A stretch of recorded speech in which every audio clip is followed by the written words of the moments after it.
This is Thomas Wayne Riley, and welcome to the American Southwest. Episode 2 Blacks in the American West. Part 1 Explorers, Trappers, Frontiersmen, and Pioneers. For most of American history, it was not considered to be convenient to acknowledge that black people had the same qualities as those other people who came into the West. The potential for heroic behavior, the potential to be an explorer, the potential to be important in that difficult environment and circumstance. That's a quote from Dr. Darrell Milner, Professor Emeritus of Black Studies at Portland State University. While I may have my qualms with that particular university at the moment, I believe Dr. Milner is spot on in his assessment of the representation of blacks in the American West. William Loren Katz, in his book, The Black West, would say, quote, "The significance was that the real cast of characters had to be revealed. Black men and women had to ride across the pages of textbooks just as they rode across the western plains." End quote. While this is not a textbook, but rather a podcast, I hope the black men and women in this episode, and the two to follow, will ride across your mind, much like they did across this nation as they made their way to the wild western half of America. Later on in my research for this episode, almost as I was wrapping it up, I came upon an amazingly in-depth report by Shirley Ann Wilson Moore, PhD, that she wrote for the National Park Service entitled Sweet Freedom's Plains, African Americans on the Overland Trails, 1841 to 1869. Her piece is fantastic, and in the preface of that report she says this, quote, "It is difficult to speak of a quote-unquote representative African American Western experience because of the many unique circumstances that shaped black Western immigration." End quote. I could not agree more.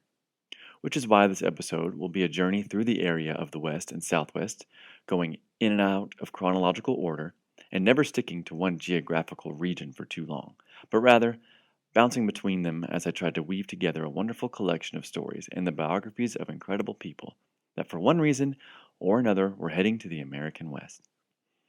This episode, much like the Buffalo Kingdom episode, will focus on the borderlands more so than the actual geographical boundaries of the American Southwest. But if you listen to the introduction episode, you'll understand why I'm allowed to do that. Also, this is my podcast. And one more note on this episode. Full disclosure, I am not black. I'm a white dude that grew up in Georgia in the 90s, where seeing people of color all around me in school or on the playground and in town was normal and something that apparently I took for granted because when at 16 my family moved us to Edmond, Oklahoma, one of the first things I asked my parents when we were out, I think at a Target, was, "Where are all the black people?" I recently began to ask myself that same question again while growing increasingly fond of and obsessed with the American Southwest. Thankfully, I am not the only one, and recently there has been an enormous body of work written about this very topic. There were countless articles and so many books I used to help me with this and the subsequent 2 episodes that will be released shortly after this one. I still haven't even finished those. The reason I mentioned that I'm white is because in today's political climate, I almost hesitated to do this episode and the other 2. But seeing as how I don't give a crap about the current political climate and its silliness, and because this topic was fascinating and became even more so as I began to dig in, I'm hoping that you, my dear listeners, will also enjoy learning about all of these fascinating people with me. I'm sure none of them, maybe not the more private mountain men, but I'm sure most of these historical characters would be happy knowing future people are learning of their hardships and their triumphs, even if their stories are being told by yours truly, a silly white dude. So without any further ado, let's dive in. The first non-indigenous peoples to enter the southwestern United States were Spanish, and some of those Spanish brought with them black slaves from Africa. The first known example being Mustafa Azamori, also known as Esteban de Dorantes, or Esteban, Estevanico, the Black Man, Stephen the Black, and even the Black Mexican. We shall call him Stephen. Stephen was black, and a Berber Moroccan-born slave who in 1528 washed ashore in Galveston, Texas after a hurricane wrecked the ships he had been sailing on, making him the first African to reach the southwestern United States. He wasn't alone, though, and soon Stephen and the 15 other men that survived would become enslaved by coastal Indians. After 5 years of enslavement in Texas, he thankfully escaped with the 4 other surviving Spaniards further inland and into the arms of friendlier indigenous Americans. The man that led this group of runaway slaves was Alvar Nunez Cabeza de Vaca, and it would take the survivors 8 years while traveling over 15,000 miles to reach Mexico City. Stephen would later become part of an expedition in 1539 led by Friar Marcos de Niza from Mexico City that went into the far north of New Spain. Along the way, though, frictions developed between he and the friars because Stephen continually accepted the gifts of turquoise and women that the indigenous Americans were offering him. Not only was he accepting these gifts, but he was demanding even more of them. So, sick of Stephen, the friars allowed he and his native friends to go ahead of the expedition, which would prove his undoing. Once he reached the Zuni town of Hawica, which would later be named Cibola, and which had been founded in the year 1200 AD, and it also lays just east of the modern-day border of Arizona and New Mexico. But once Stephen had reached Hawica, the indigenous leaders of the city essentially put him in jail in a hut on the outskirts of town. There they would question him for 3 days about what he was doing and why he was there, to which Stephen responded that he was part of an entourage of white men that was coming to instruct them about things in the sky, like God and religion. Ultimately, these elders did not believe him, mostly because they wondered why the white man would send a black man such as himself. And also, they were probably sick of him asking for more women in turquoise. So unfortunately for Stephen, they killed him. But they did let his native friends go. Once the friars that had lagged behind arrived, they sent word back to Mexico City of Stephen's death, and the accompanying news that there be riches in these hills. One man in particular that heard of those riches and tall buildings that held said riches knew he had to get up there and see for himself. That man was Francisco Vasquez de Coronado, who headed north in 1541 on a long and arduous treasure hunting expedition that would ultimately take him all the way to Kansas, via northern Mexico, Arizona, New Mexico, Texas, and Oklahoma.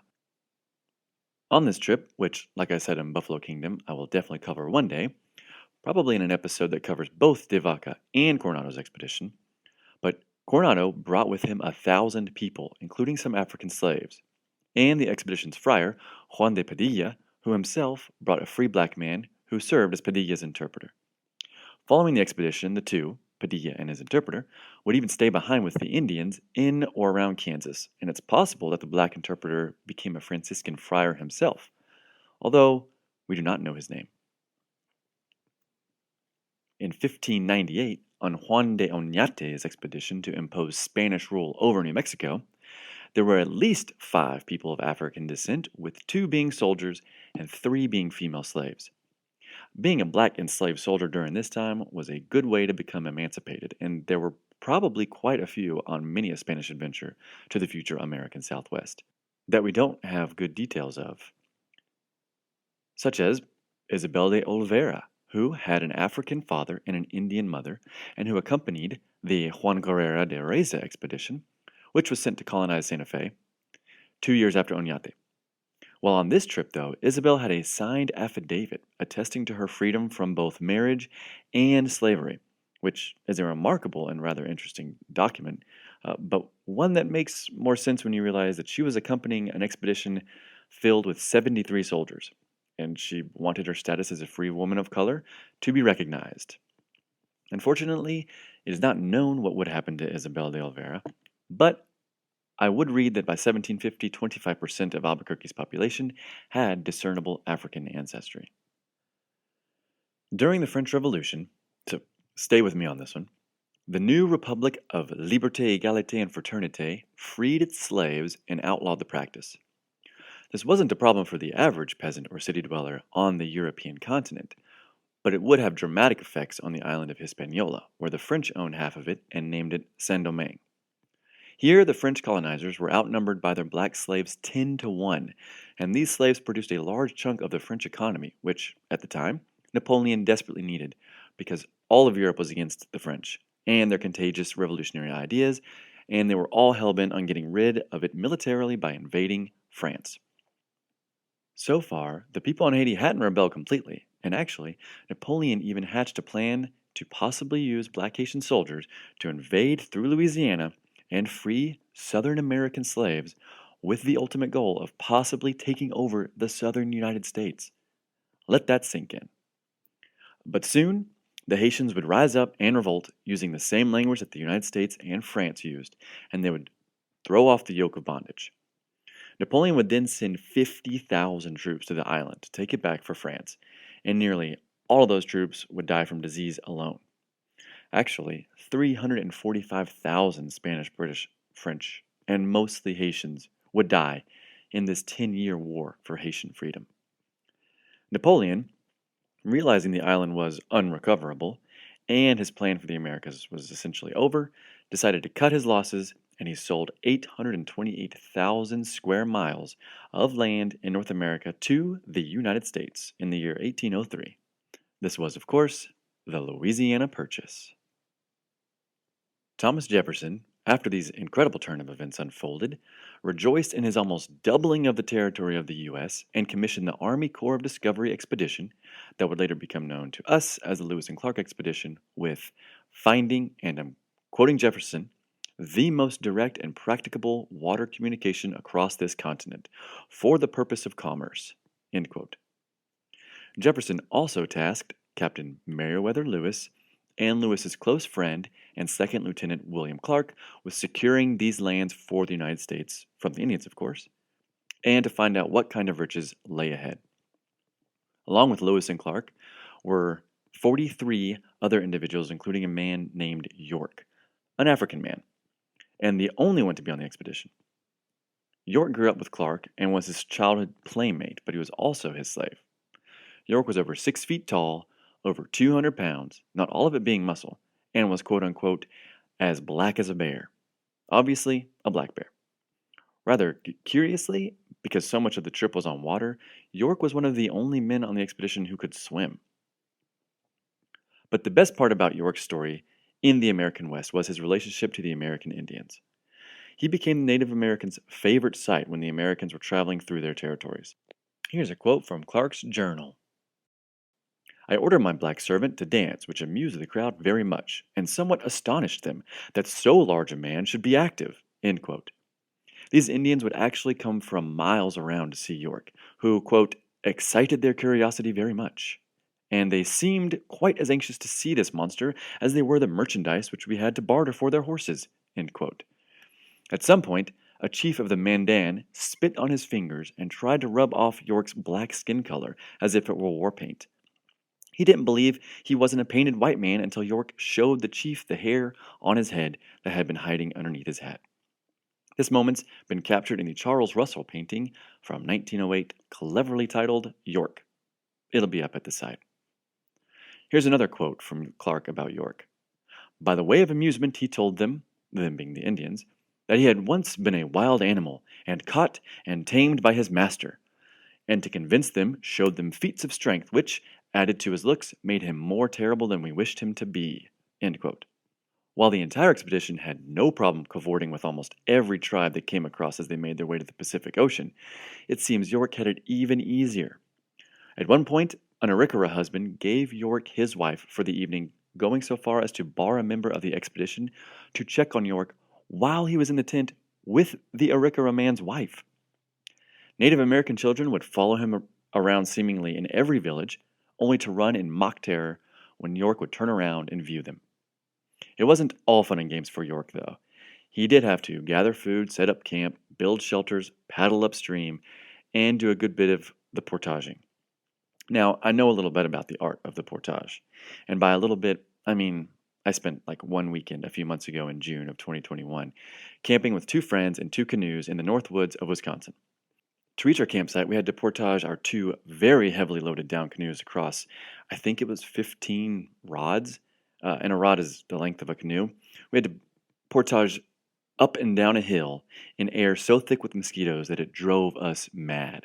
The first canoe we carried across the land was full, and the 3 of us liked to have ripped our arms out carrying it. So the second one we completely emptied, carried everything across the land, and then carried the canoe. During our weekend, though, we mentioned the old French fur trappers. that once trapped the entire area. Because my best friend in Wisconsin and the one that invited me on the fishing and camping trip is French. We also talked about Lewis and Clark and how hard it must have been for them way back then. It was hard for us, and our canoes and equipment are all so much lighter. But honestly, I don't know how they survived the mosquitoes. I am dead serious. Like, you pull out your pecker to pee, and it's covered in mosquitoes in seconds. Don't get me started on going number 2. Anyways, back to York and his incredible feats of strength and showing off. So, the Mandans called him Great Medicine because they apparently called everything they did not understand that, and the Mandans weren't alone in not understanding York. A member of the Flathead tribe would later say of him, quote, "One of the strange men was black. He had painted himself in charcoal, my people thought. In those days it was the custom for warriors, when returning from battle, to prepare themselves before reaching camp. Those who had been brave and fearless, the victorious ones in battle, painted themselves in charcoal. So the black man, they thought, had been the bravest of his party." End quote. Clark would name some places after York, some that still exist, like York's 8 Islands in Montana. York would get to have considerable freedom while on the journey, as he was able to travel among the Indian villages to trade, and he even got to kill an elk. While no source specifically says it was with a rifle, which would have been rare for a slave at that time to learn to shoot, I don't see him corralling an elk off a cliff and retrieving it for dinner for the crew, so my assumption is he knew how to use a rifle. And for what has to be a first in American history, especially American history out west, York actually got to vote while on the expedition. Sure, it was for a place to set up camp, and it was possibly only symbolic, but a black man, a slave no less, actually voted on an important issue. Clark and York would eventually have a bitter falling out. Clark would deny him the opportunity to live with his family in Louisville, and even beat and imprisoned York before finally freeing him, although he never spoke of him again except to say he'd die of cholera. But that may not have been York's fate in the end. A well-traveled American fur trapper named Zenas Leonard later published a memoir of his travels throughout the West where he describes a large and dark black man, a man fitting the description and age of York, living with the Crow as an exalted individual with 4 wives. The black man never gives Zenas his name, but I believe him to be York. I know my feelings on the narrative bear no weight to the facts, but I like that story for him. Also, speaking of people we think as distant seeing a black man for the first time, I once read an article about the American War in Vietnam from the perspective of a North Vietnamese soldier who said that the first time they saw an American black man, they thought he had been burned all over. When they understood it was his skin that was black, they realized the myth of the black American was actually true. These stories are 160 years apart, but they're both interesting. Not long after York explored with Lewis and Clark, a man named Edward Rose began to venture out into the West as well. Rose was a quarter black, a quarter Cherokee, and half French-Canadian infamous frontiersman who was described as being colorful, reckless, moody, and mysterious. And because of a severe cut on his nose from a fight, he gained the nickname Cut Nose.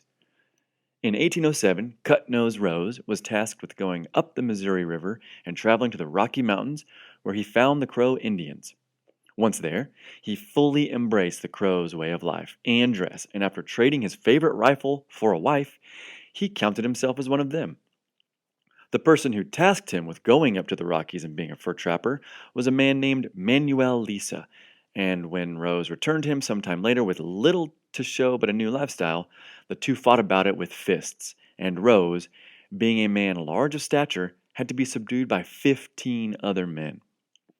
Regardless of his penchant for fighting, Rose was still much in demand and highly trusted. And Katz, who wrote The Black West, would say of him, quote, "There was nothing that an Indian could do that Rose did not make himself master of." End quote. Eventually, he headed back to the Crow, where he then earned the nickname Five Scalps. Apparently, during a battle with the Hidatsa war party, he out-warriored his Crow companions and stormed a rock outcropping. During the storming, though, he took some Hidatsa bullets to his war shield and was knocked down, and appeared dead to his friends.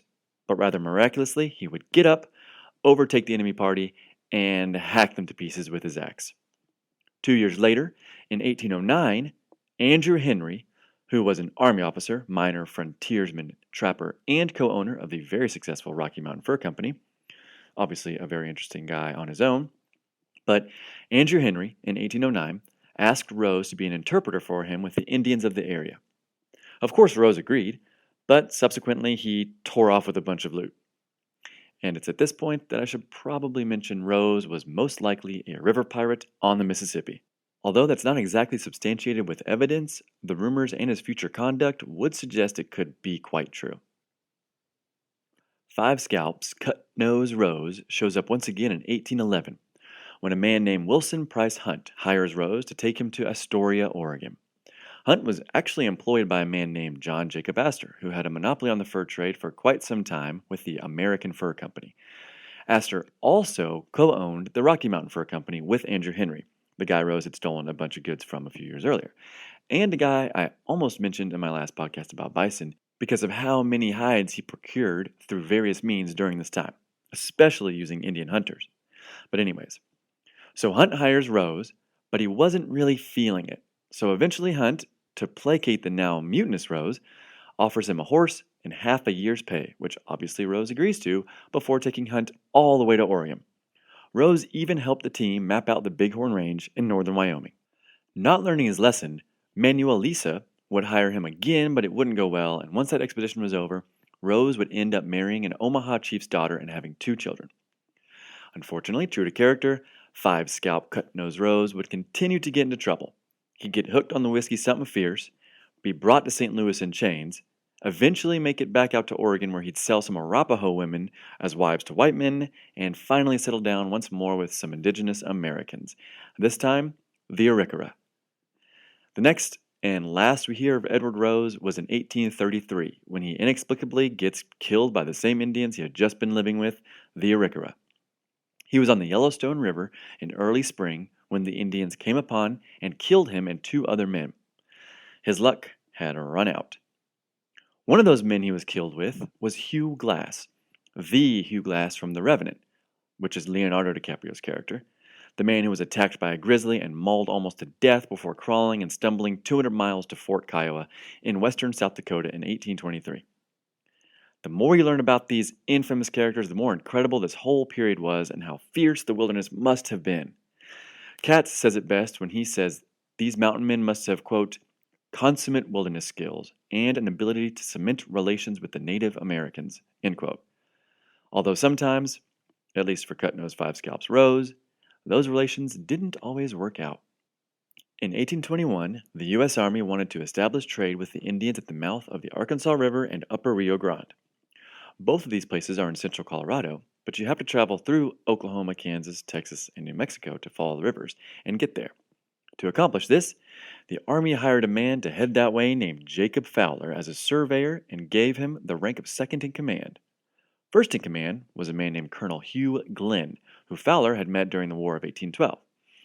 Glenn and Fowler subsequently became friends and business partners following the war, and it appears Fowler came along with Glenn for the sole purpose of having some adventure. Well, he'd definitely find it on the Glenn Fowler expedition of 1821 to 22. The expedition would be made up of a diverse group of 21 men, including some French, Spanish, Americans, and African Americans. One of those African Americans was Fowler's own slave, who went by the name of Paul, but who Fowler would write as P-A-L-L in his journal. If you read Fowler's journal, he can't write at all. It's barely legible English, so I'm assuming he meant Paul. So Fowler and Paul and the whole gang set out from Arkansas and would eventually cross into Kansas, where they ran into some of my good old buddies, the Buffalo. After traveling through Kansas and making it to Colorado, the party would split up and Fowler would be assigned to build a habitable house and horse corral at modern-day Pueblo. Since Fowler and Paul occupied the site for a month, they rank as that city's first settlers. The nearby town of Fowler is even named after Jacob. During the expedition, they also ran into much elk and many indigenous Americans, such as the Kiowas. This expedition was also some of the first Americans to see the Spanish Peaks, 2 of my favorite mountains, which the Indians who once lived there called the breasts of the world. I'll have pictures up on the site. Of the mountains, of course. Meanwhile, Paul, although he was a black slave, could ride a horse, hunt lost horses down, and at one point in the southern Colorado Rockies, he even shot and killed a deer with a rifle. According to Fowler, it was the first time Paul had ever done so in his life. Not many slaves at the time were taught to shoot or use firearms, as I mentioned with York. After reaching Santa Fe, New Mexico, the whole group were thrown a Spanish fiesta, or as they put it, fandango, in their honor. Shortly after that, the group headed north to Taos, where it appears the women of the Pueblo could not get enough of Tall Paul. I'll read a rather long excerpt from Fowler's own journal because it's just a great story. Sunday, 10th of February, 1822. Remained in the village all day, but sent out 2 parties of troops to remain out till the 1st of May next. Here it may be remembered that a captain and 60 men of the Spaniards came in from the Arkansas with Colonel Glenn and little party, and now the same captain and party has crossed the mountains again, but before he left home has introduced Colonel Glenn and Mr. Roy to his family consisting a wife and 2 daughters, both young women. The old lady, having paid us a visit in the morning, appeared in a few minutes quite familiar, and as well acquainted with us as if she had known us for several years, though she did not stay more than about half an hour. But in the afternoon, a boy came with a message for Colonel Glenn, Mr. Roy, and the Negro, who, after some ceremony, accompanied the 2 gentlemen, but with some reluctance, alleging that he was not satisfied to go without his master, alleging, as the ladies appeared more attached to him than to the white men, that there might be some mischief intended, and under those doubts he went as I before stated, and from the statement of those 2 gentlemen I will endeavor to state what followed. It is a custom with the Spaniards, when introduced, to embrace with a close hug. This ceremony so embarrassed Paul, and made him so shamed, that if a small hole could have been found, he would have certainly crept into it. But unfortunately, there was no such place to be found, and the trap door through which they descended into the room being shut down, for they went in at the top of the house, he's talking about the Pueblo style in Taos and those communities, there was no possible way for him to make his escape. Now, they having but 1 bed in the house, and that so large as to be capable of holding the 3 couples of persons, they were all to lodge together, and the mother of the daughters, being oldest, had of course the first choice of boys, and took Paul for her chap. Taking hold of him, and drawing him to the bedside, sat him down with her arms around his shoulders, and gave him a kiss, and slipped her hand down into his breeches. But it would take a much abler hand than mine to describe Paul's feelings at this time, being naturally a little religious, modest, and bashful. He sat as near the wall as was possible, and it may be supposed he endeavored to creep into it, for such was his attachment to the old lady that he kept his eyes turned constantly up to the trap-door. And to his great joy, some person opened it to come into the same room, but Paul no sooner saw the light, for the rooms were dark, that he sprang from the old lady, and was out in an instant, and made to our lodging as fast as possible, where the other 2 soon followed, and told what had happened to Paul." End quote. Fowler and Paul returned to northern Kentucky on July 27, 1822, after an absence of 13 months and 13 days, and being weighed down with 1,100 pounds of furs. While on their trip, Glenn, Fowler, and Paul also succeeded in establishing trade and mapping out the rivers and terrains of some of my favorite areas in the Southwest. But the most lasting impact, in my mind, is poor Paul's encounter with some thirsty ladies in Taos. Not long after Fowler and Paul's trip through the plains into the southern Rockies, James Beckworth, or Jim, a heralded black fur trapper, would explore similar landscapes and gain an incredible amount of Western lore surrounding his persons, and he'd probably become the most famous African-American mountain man in all of the West. He'd meet some amazing figures of history, and even a few people discussed in this episode, and he'd work in the American West from Montana to New Mexico and all the way over to California for the next 5 decades. Beckworth is kind of the Forrest Gump of the era, and he participated in dang near every single important episode in the American West of the time. From trapping rendezvous, to the Bear Flag Rebellion, to the Sand Creek Massacre, and just about everything in between. He could probably have his very own episode, but instead he'll be a star character in this one. His story begins in Virginia in the year 1805, or 1800, or 1798, or, sadly, there is no consensus, and some of that is due to Beckworth himself, who was constantly rewriting his own story, which would be a theme throughout his entire life. So he was indeed born a slave in Virginia, but his first plan of action after being freed by his white owner, who also happened to be his father, was to leave St. Louis and the blacksmith shop his father owned and head to Illinois to some lead mines before briefly staying in New Orleans. Then, by 1824, Beckworth had signed up to work with the aforementioned General William Ashley and his Rocky Mountain Fur Company in the exploration of the Rockies, where for the next 3 or 4 years, Beckworth would travel through what is now Montana, Wyoming, Utah, and Colorado. He'd meet Edward Cut-Nose Rose, narrowly avoid freezing and starvation, gain wisdom from the Native Americans, and explore the American West until around 1828, when he would settle down with the Crow Nation, gain, I read, up to 10 wives at one time, with one of them being the chief's daughter, and have several kids. He'd learn the Crow language, and they'd give him the names Morning Star, the Antelope, Enemy of Horses, Bobtail Horse, the Medicine Calf, and Bloody Arm. He would later say of that particular name, quote, "My faithful battle axe was red with the blood of the enemy," end quote. According to him, Jim would gain the title of war chief, and he'd lead something called the Dog Clan as he constantly wielded his battle axe. During this time, he would also continue to trap and sell furs, but to Astor's American Fur Company instead of the Rocky Mountain Fur Company. It seems this was the only period in his life where he was not constantly wandering, but then again, the Crow were a nomadic people. It's also clear that this may have been the happiest in his life, since he dedicates half his biography to it. While he may have had many wives, there was one woman in particular during his time with the Crows that Beckworth truly became infatuated with, and her name was Pine Leaf. Pine Leaf had been captured from the Gros Ventre tribe out of north-central Montana when she was only 10 years old and raised by the Crow with her twin brother.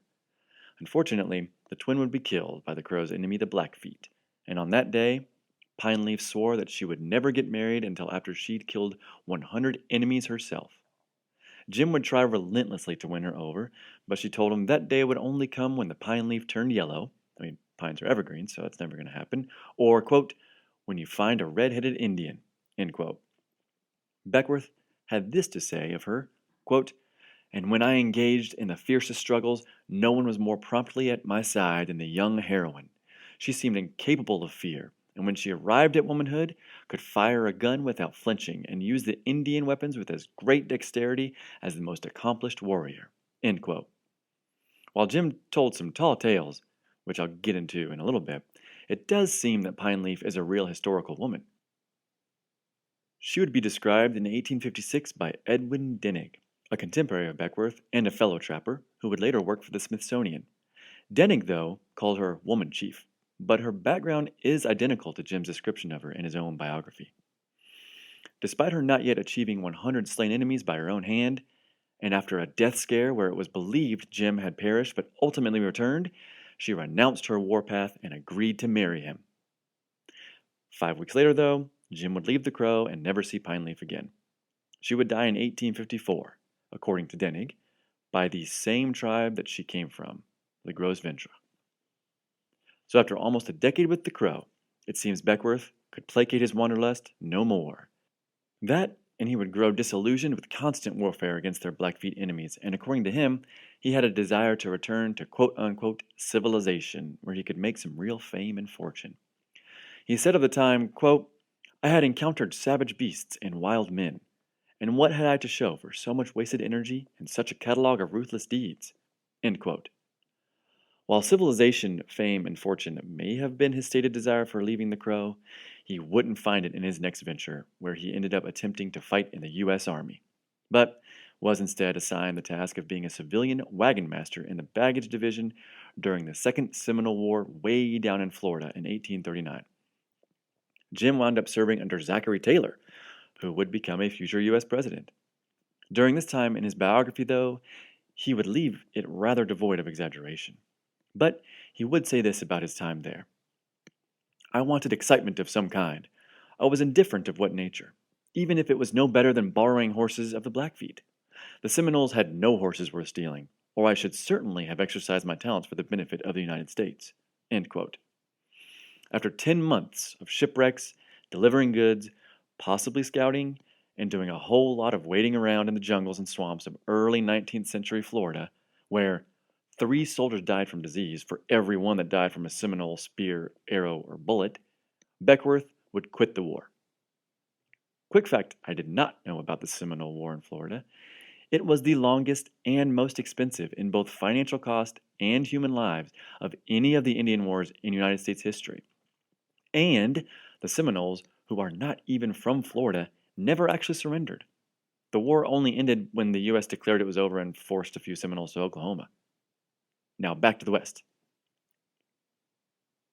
As always with Jim, the mountains were calling, and by around 1840 he was back in the Rockies as a trader, trapper, and guide. He'd be just north of Denver at a place known as Fort Vasquez, hired by a Louis Vasquez and an Andrew Sublet, where he'd be trapping and trading with the Cheyenne, Arapaho, and Sioux.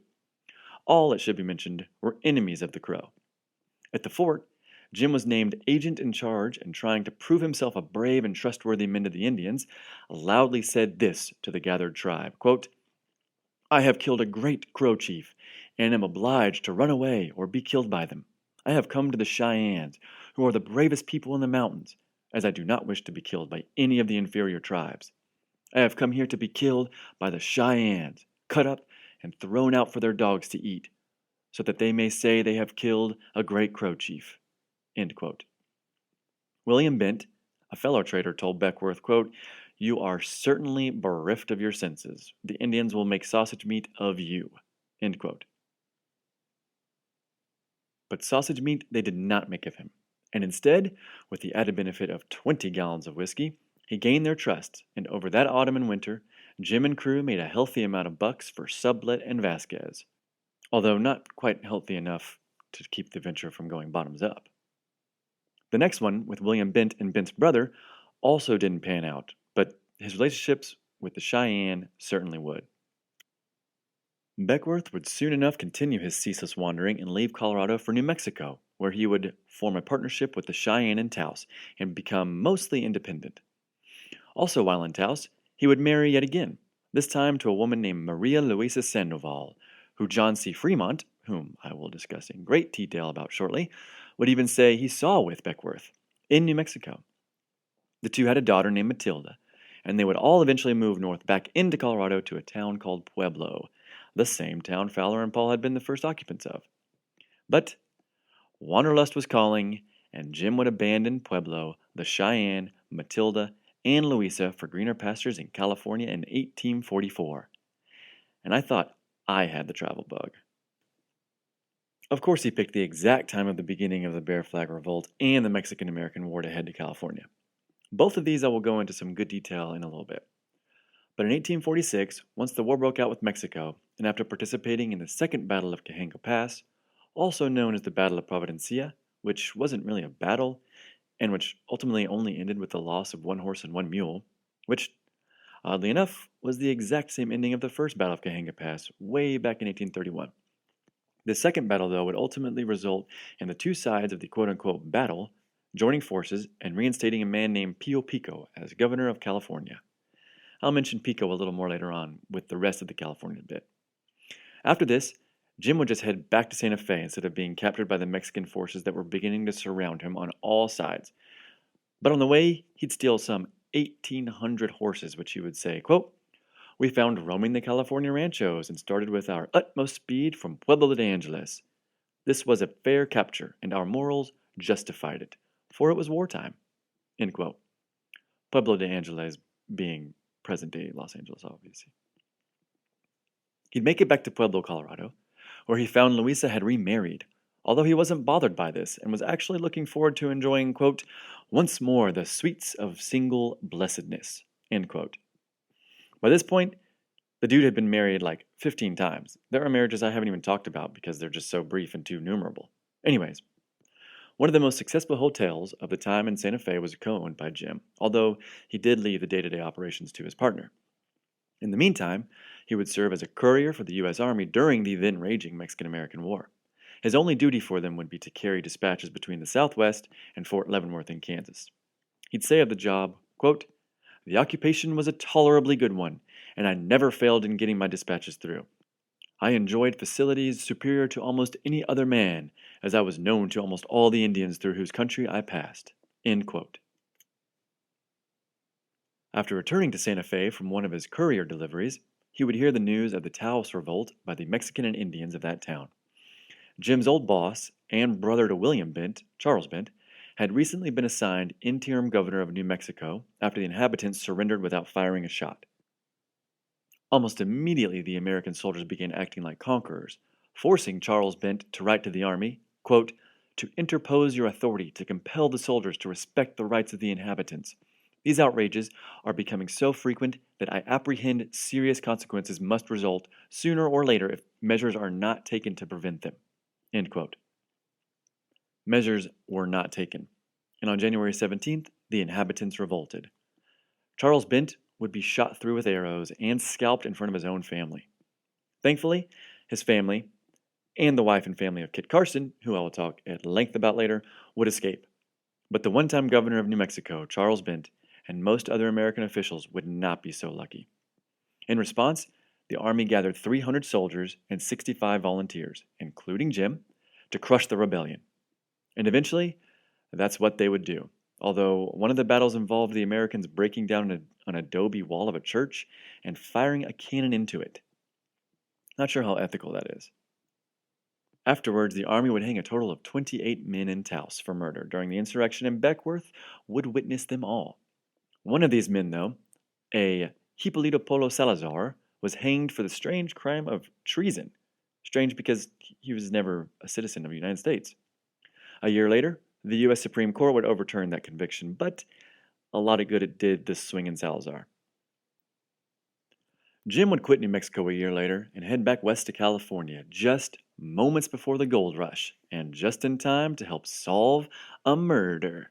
But not just any murder, oh no. It would become one of the most brutal and infamous atrocities in early California history. Of course, Jim had to be there. So as soon as he got to California, he signed up to carry dispatches and mail from Monterey to Nipomo, which is just north of Santa Maria on the coast. One of his favorite rest stops along the route was a place called the Mission of San Miguel, which was actually owned by a man named William Reed. Jim loved the Reed family and the mission, so one night when he arrived, he thought it was odd that no one seemed to be home. But then he'd find the body of a man in the kitchen, which forced him back to his horse, where he grabbed his pistols, lit a candle, and began to search the house. Jim had this to say about what unfolded. In going along a passage, I stumbled over the body of a woman. I entered a room and found another, a murdered Indian woman, who had been a domestic. I was about to enter another room, but I was arrested by some sudden thought which urged me to search no further. It was an opportune admonition, for that very room contained the murderers of the family, who had heard my steps and were sitting at that moment with their pistols pointed at the door, ready to shoot the first person that entered. This they confessed subsequently. End quote. Jim turned around, escaped on his horse, and gathered a posse of about 15 men to search the grounds. He would write this about the incident. On again entering the house, we found 11 bodies, all thrown together in one pile for the purpose of consuming them. For, on searching further, we found the murderers had set fire to the dwelling. But, according to that providence which exposes such wicked deeds, the fire had died out. End quote. When he means consume, he means burn, not Hannibal Lecter the lot of them. The dead included Jim's friend William Reed, his wife, their 2 young sons, one an infant, a midwife, her daughter, and young grandson, Reed's brother-in-law, an Indian and his grandson, and the Reed's cook. Mr. Reed suffered a gunshot wound to the head, and all of the others were hacked to death with axes. The 5 perpetrators were caught near Santa Barbara, and all of them were tried before, as Jim puts it, quote, we shot them, end quote. By 1850, Beckworth would be engaged in mining and prospecting in various parts of the gold region in California. He himself wouldn't pan for gold, but he'd assist those who did. He'd open a store in Sonoma before selling it and moving to Sacramento, where he'd gamble and play cards. At this time, he was also a guide in the mountains, where he'd talk of wrangling both grizzly bears and Indians. I'll read you a great story from his book. We had come upon a party who manifested the utmost friendship toward us, but I, knowing how far friendly appearances could be trusted to, cautioned my partner on no account to relinquish his gun if the Indians should attempt to take it. They crowded round us, pretending to have the greatest interest in the pack that we carried, until they made a sudden spring and seized our guns and attempted to wrest them from our grasp. I jerked from them and retreated a few steps. Then, cocking my gun, I bade them, if they wished to fight, to come on. This produced a change in their feelings, and they were very friendly again, begging caps and ammunition of us, which, of course, we refused. We then walked backward for about 150 yards, still keeping our pieces ready should they attempt further hostilities. But they did not deem it prudent to molest us again." End quote. In that same year, Jim would be credited with quote-unquote discovering, because it was originally a path taken by Native Americans, but he would discover a lower elevation pass in the Sierra Nevada mountains northwest of Reno that would be named after him.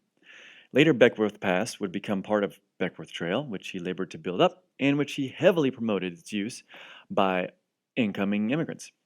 Beckworth Trail allowed people to travel more quickly and even more safely to the California goldfields during the heavy days of the incoming 49ers. It would cut off 150 miles of trail, a lot of it very steep, and which included the Donner Pass.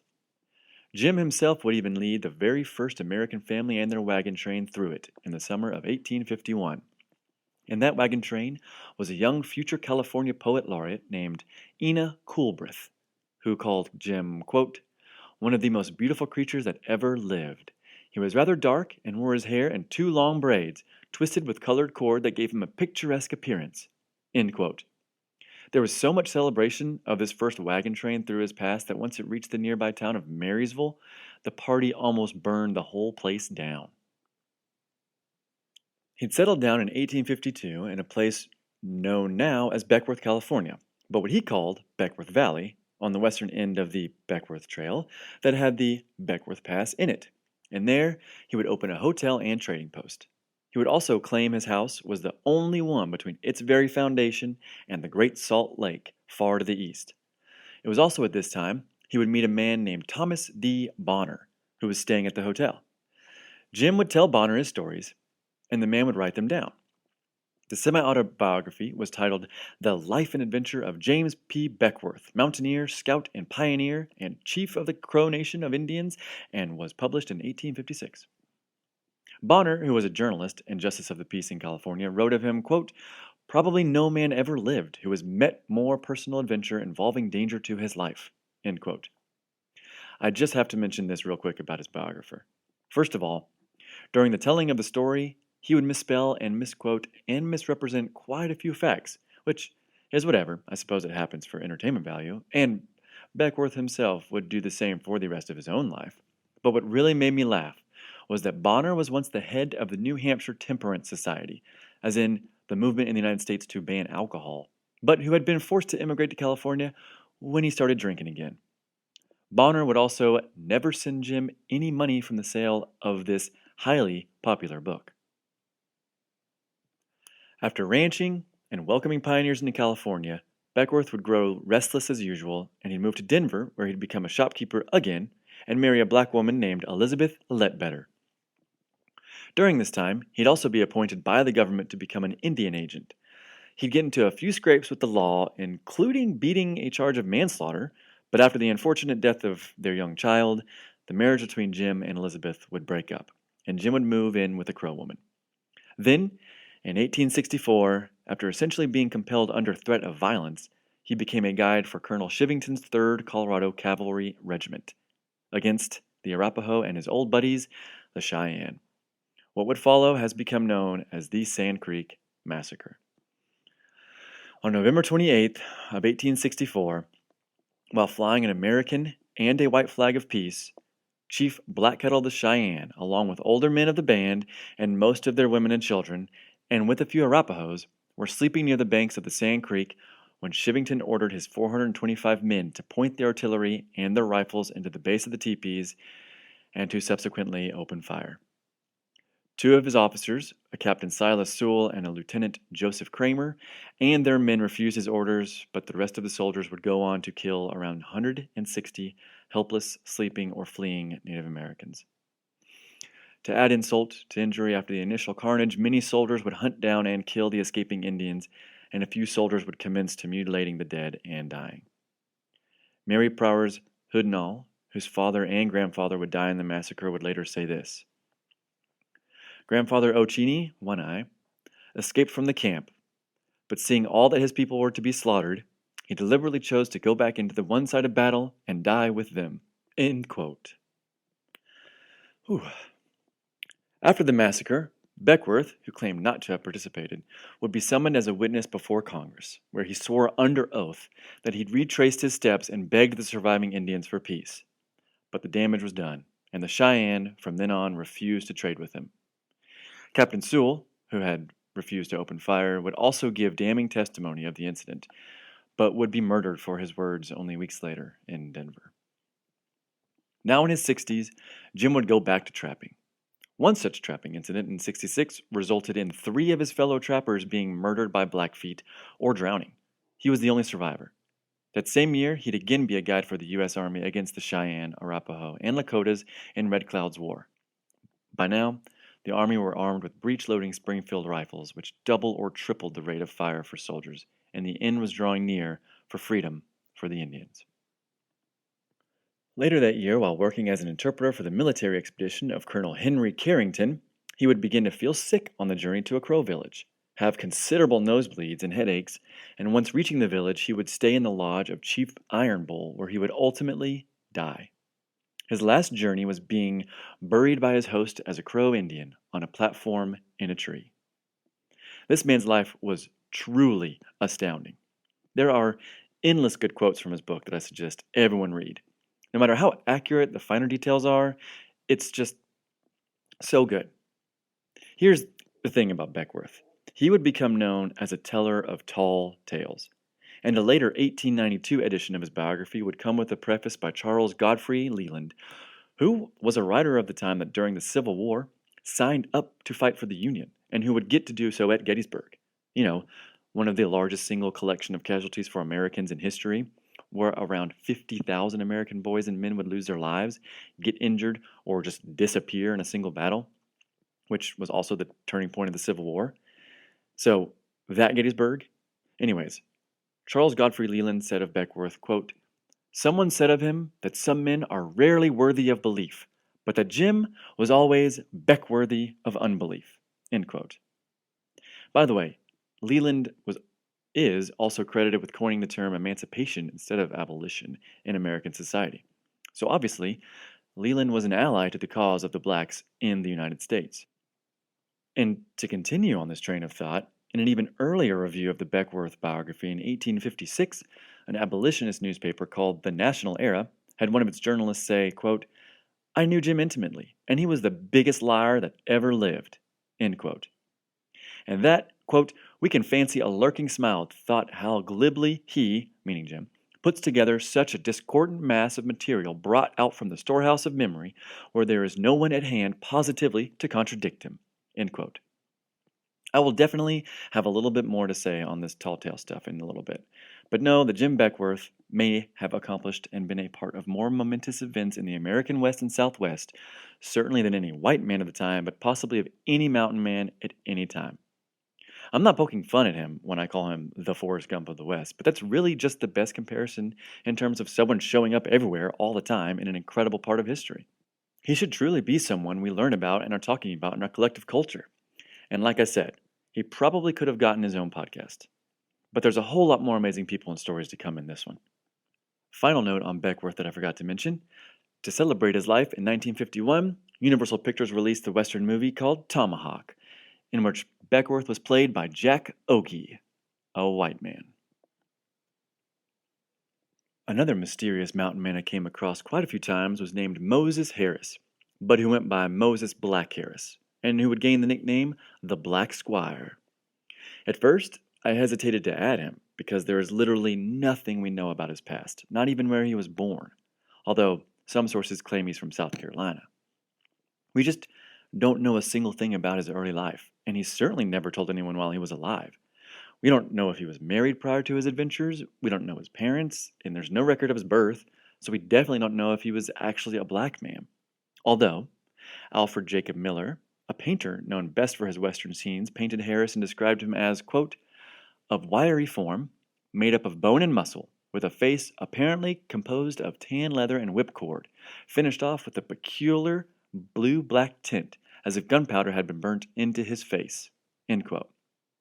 And Dr. Darrell Milner, who I quoted earlier, said the nickname Black for Harris was likely a reference to his race, and that, quote, "my final personal conclusion was that he was indeed black, for a pretty simple reason. In the writings of his mountain men contemporaries, that's what they call him. Those were insulting fighting words if he did not consider himself to be that, black. And goodness knows, those mountain men didn't need much of an excuse to start a fight. In effect, he would have been in constant combat. End quote. Even though he was literate, and even though he was described by other contemporaries as being white, like Jim Beckworth, or even Native American, and even though there's no records of him being born at all, I still believe Harris was indeed of some African descent. So I am siding with Professor Milner, and I'm going to assume that the Black Squire was indeed that, a black man. The first time Moses Black Harris appears in the historical record is in 1822 when he is hired by the Rocky Mountain Fur Company, who essentially had a monopoly on the fur business in the area of the Rocky Mountains, and which was also owned by the same John Jacob Astor who hired Rose. Unfortunately for both Harris and an employee of the company, William Ashley, along with almost 100 other men, including Edward Cutnose Rose and Hugh Glass, they would all suffer what would be described as the worst disaster in the history of the Western fur trade just a year later. In June, up the Missouri River from St. Louis, Rose and another man by the name of Stevens, after hearing that their expedition might be attacked, went into the Arikara camp to try and talk to some native women to gain information. Unfortunately for the Stevens fellow, he would be killed and subsequently hacked to pieces. When the fur trappers learned of all of this, they rather fittingly grew leery of what would meet them in the morning. And what met them in the morning was hundreds of yards worth of Arikara warriors aiming loaded rifles at their position from atop the river's fortified bluff. When the dust settled, 14 men were killed and 11 injured, and most of the horses and provisions were lost in the Missouri. The opening of The Revenant, the movie I have mentioned a few times, and stars DiCaprio as Hugh Glass, is a great fictionalization of this battle that, in a famous quote-unquote one take, shows the brutality and fierceness that would have characterized this situation. But Harris would be seemingly undeterred by the whole affair. A few times I came across references to him from other trappers who said that Harris was a, quote, man of great leg, end quote, who was capable of huge feats of endurance and was known for huffing it across vast landscapes and in various weather, including deep snow. It was said that other fur trappers wouldn't even accompany him for fear of being left behind to die if they slowed down or stopped. One man who wasn't afraid, though, was the man, Jim Beckworth himself, who accompanied the Black Squire on an expedition in 1825 to gather horses for Ashley and the fur company from the Pawnee village some several hundred miles away, in winter. While it is known that the trek happened, it is not known if what Beckworthy of unbelief claims actually occurred, but it is incredible that these two men of color ever united in the vast wilderness of the American West. According to Beckworth, once they arrived at the Pawnee village, they found it deserted because the Indians had moved on to their winter quarters. Once Harris realized the next trading post was another 30 miles away, well, this is what Beckworth had to say about the ordeal in his autobiography.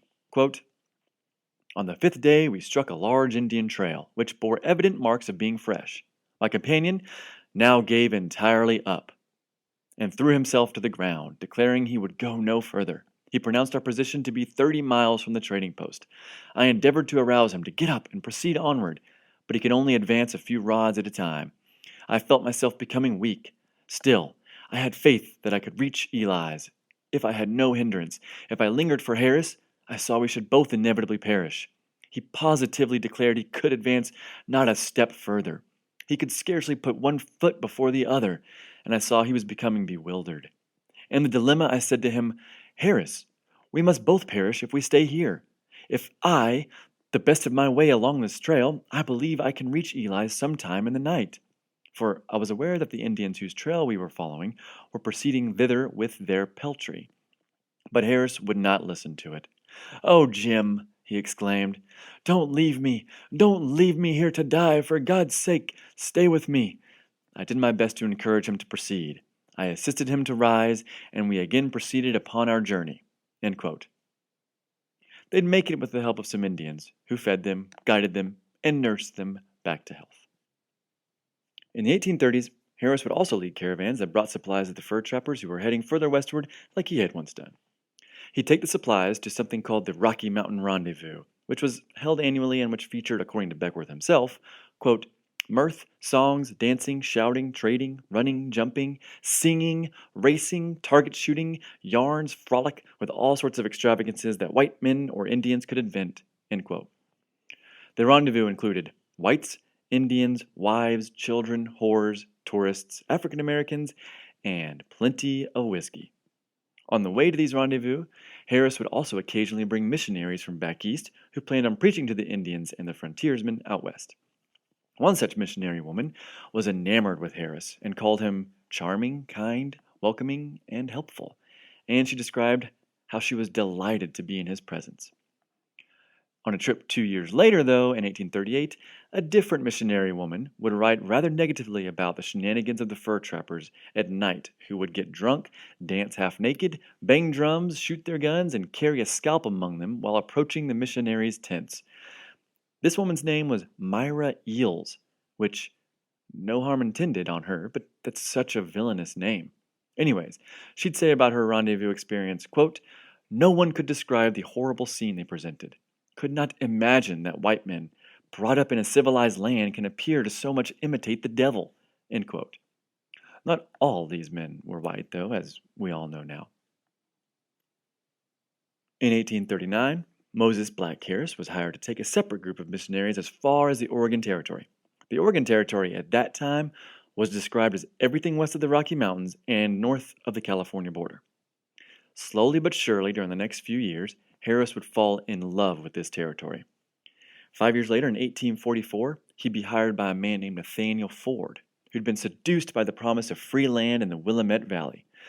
But that party would also be joined by another one led by Cornelius Gilliam, and Harris would lead all nearly 700 of them to their promised land. For quite some time after this, Harris would stay in Oregon, and his fondness would grow so much that he wanted to see that land fly under the glorious stars and stripes, because at that time it was claimed by the Hudson Bay Company and the British. Harris would get so enraged by this non-manifest destiny promise that he'd write a letter to a St. Louis businessman named Thornton Grimsley, saying how he, meaning Harris, would lead an army of United States soldiers to expel the British and their Indian friends from the area and allow it to be settled by Americans if need be. Thankfully, in 1846, the U.S. acquired Oregon diplomatically, although it wouldn't get easier for blacks to settle the area. But more on that just a bit. While leading these settlers and missionaries out west, Harris would regale them of his earlier adventurous times in the Great Plains and the Rockies.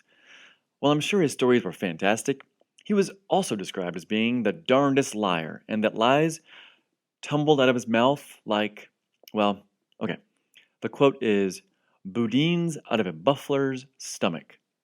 But try as I might, I can't quite clamp down what that means. Buffler obviously refers to my friend the buffalo, and boudin might mean some sort of French New Orleans-style blood sausage, but boudins out of a buffler's stomach is still a great quote, and something that I feel like if I were a mountain man of that time, I would have understood. So I'm passing it on to y'all. One of the reasons why he was called such a big fat liar was because he would often tell the tale of him coming upon a petrified forest way out west, almost to the coast. He said this petrified forest had petrified him frozen so quickly that the birds in the trees had even turned to stone, and that those birds had turned to stone so quickly that they'd even been frozen mid-song. Such a place has not been found yet. While he may have lied a lot, I'm sure he also left out a lot too, like the times he would get frustrated at fellow companions and shoot at them during disputes. But I feel like we all leave out the times where we shoot at our friends during disputes. The trouble with the argument that Harris was the biggest liar of the time is obviously that the aforementioned Beckworth also held that title. And Beckworth was a man that Harris had hung out with, risked life and limb with, and was also black with, although Beckworth did claim that Moses Black Harris was white, but I don't know. Maybe being black, or half black, or questionably black, in a time when that wasn't quite accepted, meant that you were always perceived as a liar. Or maybe spending half your life in the wilderness talking to yourself or the wildlife around you makes you stretch the truth occasionally, especially when it's tough to have someone corroborate your stories. By the 1870s, Beckworth's tales would be known as, quote, little more than campfire stories, end quote. I like to believe Both men led incredible lives, and both men told tall tales. I myself am currently writing a novel called Adventure, A Misremembrance. That is largely based off of my own awesome travels and stories and experiences, but it's also peppered with incredible and fanciful and completely made up additions. I was partially encouraged to write it by people who read my journals and doubted that I had actually done the things within them, but mostly encouraged by one of my favorite authors, Jim Harrison, whose Brown Dog and, more importantly, Wolf, false memoir novels were similarly based in half truths and fancifulness, much like Hemingway, and I suppose a lot of other writers in history have done as well. Maybe living in the wilderness and seeing what they had seen and doing what they had done in those many years among wonderfully beautiful scenes of danger and immensely glorious landscapes makes one stretch some truth just to sound that little bit more fantastic to oneself. But when those slight fantasies are said or dictated or written down and read by those who haven't even come close to living such a lifestyle, the stories can be scoffed at as absurd. Which they are, or can be. And a lot of mountain men at the time were storytellers. It was part of their job. But I refuse to believe that these men's stories aren't to be believed simply because the men who were telling them are black, which some of the current authors suggest, like Katz himself, who fails to mention the petrified story of Harris in his arguing that these men of color weren't believed in their day solely because of their skin color. I just think these guys told great stories, and sometimes these stories were a little bit on the stretched of truth side. Harris' story isn't done, mind you. I just had to get this little aside out of the way. In 1845, Harris would again be called upon to be a part of history when he led a rescue team to find the infamous lost wagon train of Stephen Meek in the high desert of Oregon. Long story short, this guy, Stephen Meek, led 1,000 settlers and 200 wagons over terrain that wasn't proven but was a shortcut, only to ultimately get them stuck at a deep ravine and leave them starving and wandering around for help. It wasn't quite the Donner Party, but it wasn't fun and games either. So Harris assembled a team that included a man named Joel Palmer, who at some point had been a part of the Meeks group. Palmer would later say that it took them 2 weeks to get this lost group of settlers across the huge canyon using a system of pulleys and levers and ropes. He also said that about 40 of the 1,000 settlers would die due to the adventure, but that Harris saved many, many more lives that would have been lost otherwise. After the Meek rescue, Harris would continue in the area of Oregon, building reliable and well-used wagon trails to California, trapping it again, and continuing to be a guide. But in 1849, cholera, not the harsh winters or the Indians, would claim Moses. A man named Gerald wrote a letter describing the circumstances of his death, which was reprinted in several Missouri newspapers at the time. The letter said, quote, "Within the last 24 hours, I have seen the eyes close in death of 3 individuals at the hotel, all victims of cholera, after but a few hours' warning. The first was Black Harris, the well-known mountain guide. He had been chosen to lead us across the Rocky Mountains, but poor fellow, he goes before us on another journey. But in his last moments he whispered to a bystander that away in the mountain fastnesses, far from the haunts of any other white man, among some unknown tribe of Indians, he had a wife and 2 children, the only objects on earth for which he could desire to live." End quote. So maybe he had a wife and family after all. One last note on the Black Squire. A fellow explorer, guide, and trapper named James Kleiman would later write a poem about the man. "The bones of old Black Harris, who often traveled beyond the far west, and for the freedom of human rights. He was a free and easy kind of soul, especially with a belly full." I only mention this little poem because would a white man in the 1840s out west with the nickname the Black Squire have been concerned with human rights? I am of a high degree of doubt. Keeping the story in Oregon, in the summer of 1844, George Washington Bush, a free African American who had once served under Andrew Jackson in 1815 during the War of 1812, and who also worked briefly as a fur trapper for the British Hudson's Bay Company, traveled with a party of Missourian immigrants on the Oregon Trail to that territory. Led by the Black Squire himself, the party consisted of Bush and his family, and 4 other white families, including a family led by a man named Michael T. Simmons, who was an Irishman. Because of his knowledge of the area from his fur trapping days, Bush became an indispensable guide to the party along with Harris. He was also, most likely, the wealthiest. For the journey west, he brought with him the profits from the sale of his farm, almost all of his belongings, and some $2,000 in silver coins. According to a 22-year-old British immigrant and friend to Bush, John Minto, he was also funding two of the families, including Simmons, on their journey. Not only was Bush wealthy and knowledgeable of the area, he was also a skilled hunter. When they were around 600 miles from their final destination, they grew rather hungry, and according to Minto, Bush would hand out firearms and say, quote, "Boys, you are going through a hard country. You have guns and ammunition. Take my advice. Anything you see as big as a blackbird, kill it and eat it." End quote. Minto would also say of him, quote, "Bush was one of the most efficient men on the road." End quote. But as they got nearer to Oregon, the party heard rumors of what was happening in that territory's legislative body. Peter Burnett, a newly elected member of the Oregon Provisional Government, would introduce a bill that same year Bush and party were approaching. This bill banned slavery, which one would argue was a good thing. But the same bill also banned free blacks from living in the territory. So Oregon definitely didn't want slavery, but they didn't want free blacks either, whom they called roaming vagabonds. The white people of the territory were even afraid that the blacks and the Indians would one day rise up together and overthrow the steady trickling whites of the area. Oregon eventually became the only state to enter the Union with a constitutional provision that denied admission to African Americans.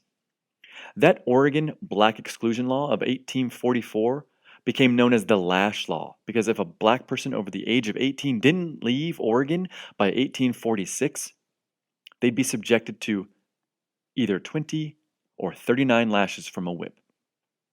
And that would be repeated every 6 months until that person left the territory. Thankfully, that law would be amended only 6 months after it was enacted, and instead of lashes, the black person would be, not thankfully, the person would be forced to work for a white employer for a certain period of time. That sounds suspiciously like something else. These exclusion laws, or ones similar that barred blacks from entering the territory, weren't removed until 1926. So Bush and his party were hearing rumors of all of this on their way, at which point they all unanimously agreed to head north of Oregon and across the Columbian River into territory jointly claimed by the U.S. and the British. But shortly after that, in 1846, the two countries compromised on immigration, and the place they were staying was incorporated into the Oregon Territory, which reignited their initial problem.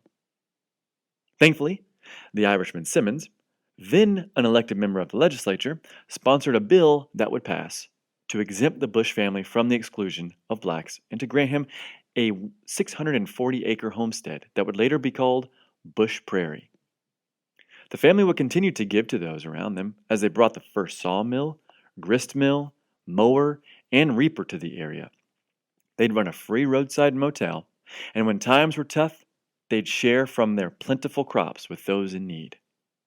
It's been suggested that the fact that they went north of the Columbia and settled in that land is the reason Washington is in the United States today. Much later, after he had long since passed, George Washington Bush's son would serve in the Washington State Legislature from 1891 to 1895. Now's a good time to talk about the Pathfinder and his many adventures. In 1842, a man named John C. Fremont, but who would later be known as the Pathfinder, joined the Army Corps of Topographical Engineers for the sole purpose of being an adventurer. I really wish being an adventurer was still a job today. Anyways, the Army wanted to survey and map the route to Oregon known as the Oregon Trail, and Fremont was their man. So we got together a team which included some Delaware Indians, a German Prussian, some French, Kit Carson, yes, the Kit Carson, and his 18-year-old personal valet and free black man named Jacob Dodson. Although Dodson would not be the only black man on his expeditions. A quick note about Kit Carson.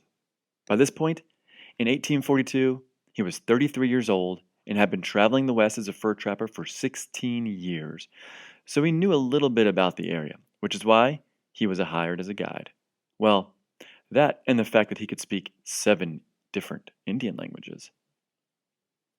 So for the next 5 months, Fremont, Dodson, and crew walked the prairie, charted rivers, and climbed an almost 14er in Wyoming, now named Fremont's Peak, where he planted an American flag and claimed all of the Rocky Mountains and the lands of the Pacific for the United States.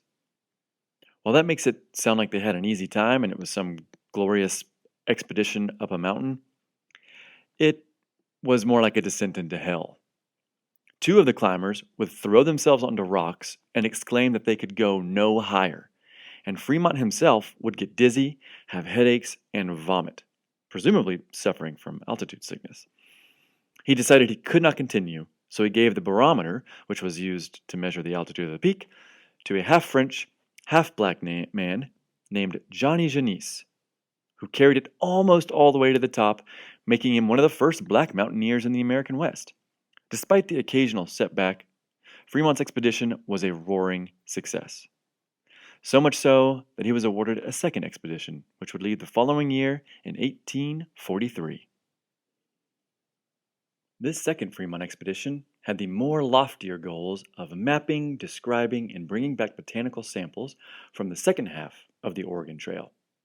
They were to also find an alternate route through the southern mountains, and they were to push all the way to the Pacific Ocean and the Columbia River in Oregon country. So on May 29th, Fremont, Dodson, and this second expedition, which had the added benefit of being armed with a 12-pound howitzer cannon, although they would never use it against humans, but they would use it against my old friend, the buffalo. But I digress. So the second expedition left Missouri for the 6,475-mile round-trip adventure that would take them all the way to California. It's believed that Dodson was one of the first black men to enter the territory of Nevada.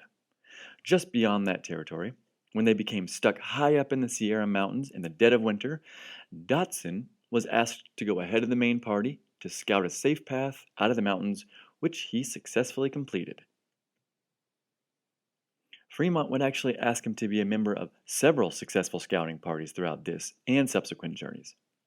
Dodson would eventually become a rather important member of the team after 11 of the other members of the party left, and Fremont would say of him, quote, "He performed his duty manfully throughout the voyage," end quote.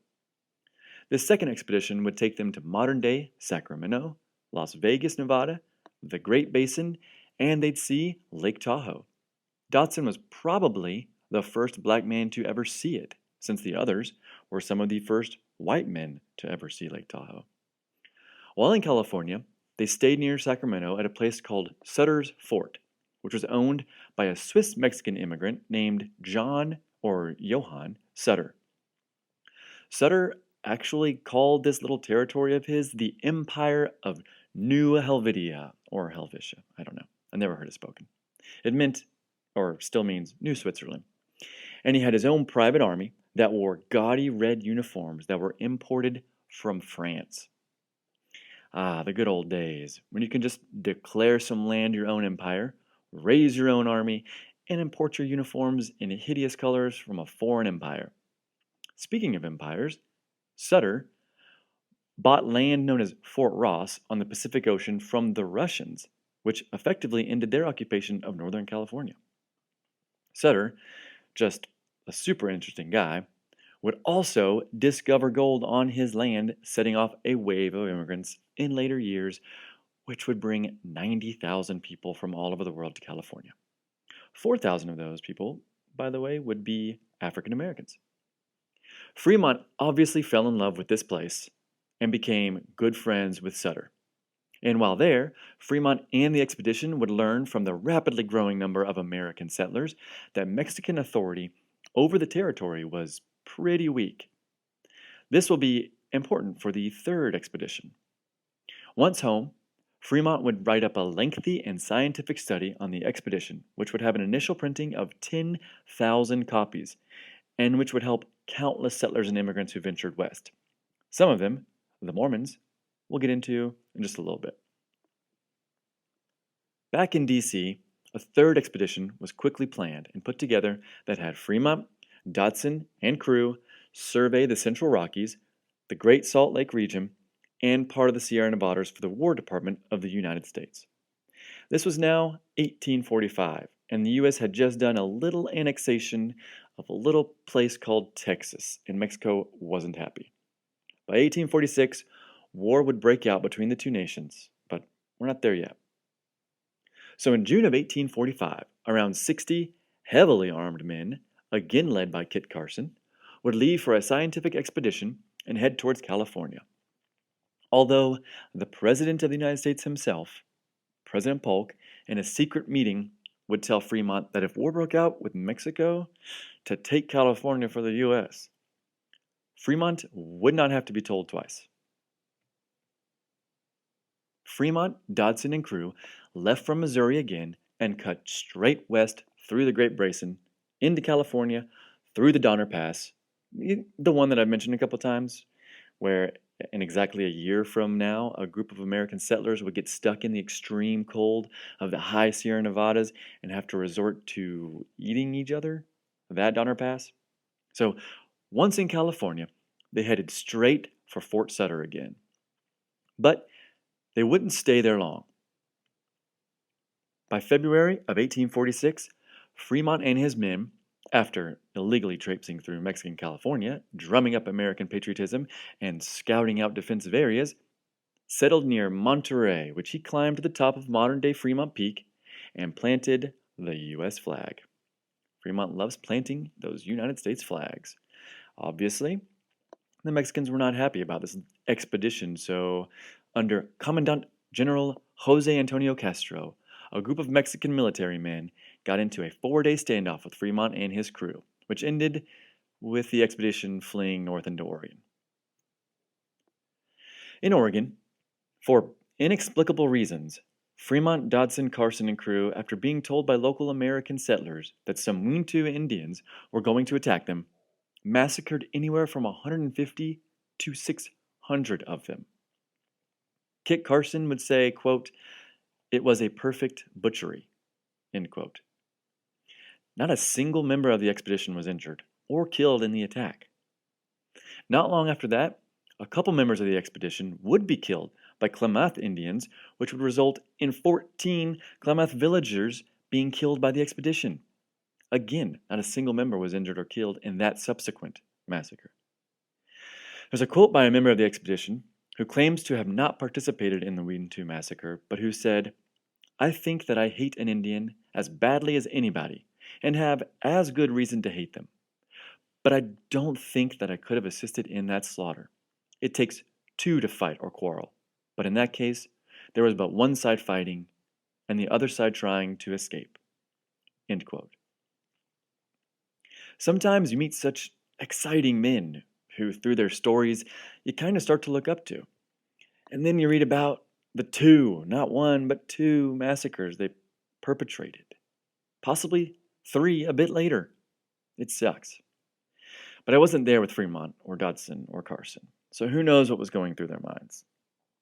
One more interesting side note about this time, although Dodson isn't a part of it. At one point, Carson's gun misfired, and he was about to be shot by a poisoned Klamath arrow when Fremont saw it, galloped over, and trampled the Indian with his horse. War is hell, man.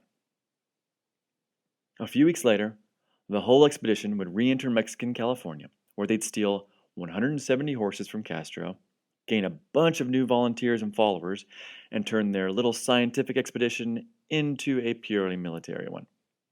Not long afterwards, 34 armed men of Fremont's expedition would capture Sonoma, the largest settlement in northern Mexican California. A little bit about Mexican California, though. It wasn't a place filled with patriotic Mexicans who were willing to die for a government that had only existed for 20 years, and that was extremely corrupt, and all the way down in DF, or Mexico City. Most of these rancheros actually preferred to be under the protection of the United States, or even better, to become their own country. Enter the Bear Flag Rebellion. On June 15th, rebel California settlers, mostly Americans, who called themselves Osos, Spanish for bear, declared a separate republic and elected an American, William Ide, as its first president. Quick note, the flag that they hoisted was actually designed by Abraham Lincoln's nephew, William Todd. I'll put a picture of the flag up at the site. Also present at this event were 7 other black men whose names were James Duff, Charles Gaines, Billy Gaston, Joe McAfee, and a bodyguard to U.S. Army Lieutenant Archibald Gillespie named Ben. One black man in attendance, John Grider, would find the paint that was put onto the flag and later hoist it. He'd settled the area afterwards for 60 years, where he'd live as a very talented horse trainer and veterinarian. Obviously, Fremont joined the rebels and began capturing and executing members of the Mexican government in Northern California until he effectively overthrew it. It was at this time that Brevet General John C. Fremont began signing his correspondence as military commander of U.S. forces in California. After consolidating his forces with the Osos rebels, the expedition was renamed the California Battalion on July 5th, and all of the men were enlisted into the United States Navy, including Dodson, which was forbidden at the time for blacks to serve. But it seems Fremont could care less. Then on July 9th, the Bear Flag Republic ended when the American flag was raised in its place. Fremont, Dodson, and the California Battalion would take San Francisco, San Luis Obispo, Santa Barbara, and Los Angeles, and ultimately Fremont would, without any authority, sign the Treaty of Cahuenga, which ended the hostilities and which would ultimately be enforced, despite its seemingly non-legal binding. But just a few months later, Dodson and his companions would have one more famous incident. In March, Fremont, who held Los Angeles, heard rumors of an upcoming attack by Mexican forces. So, needing to alert the army all the way up in Monterey, Fremont, a man named Pio Pico, who had been the last governor of Mexican California, and Jacob Dodson rode there and back. An 840 miles round-trip journey in only 8 days, with 76 hours of those 8 days being on the back of a horse, which is rather momentous for the time. While Fremont would be dishonorably discharged from the army, return out west, and later run for president, Dodson would stay in D.C. and eventually become a messenger for the United States Senate. Then, when war broke out between the states, Dodson would raise an army of 300 black men to fight for the Union. But, unfortunately, Lincoln would refuse the regiment's service since colored men could not fight for the United States, although he had previously done just that. Lincoln's a bit of a confusing person when it comes to African Americans. He once said himself that he wanted all the lands of the new territories out west as, quote, homes for free white people, end quote.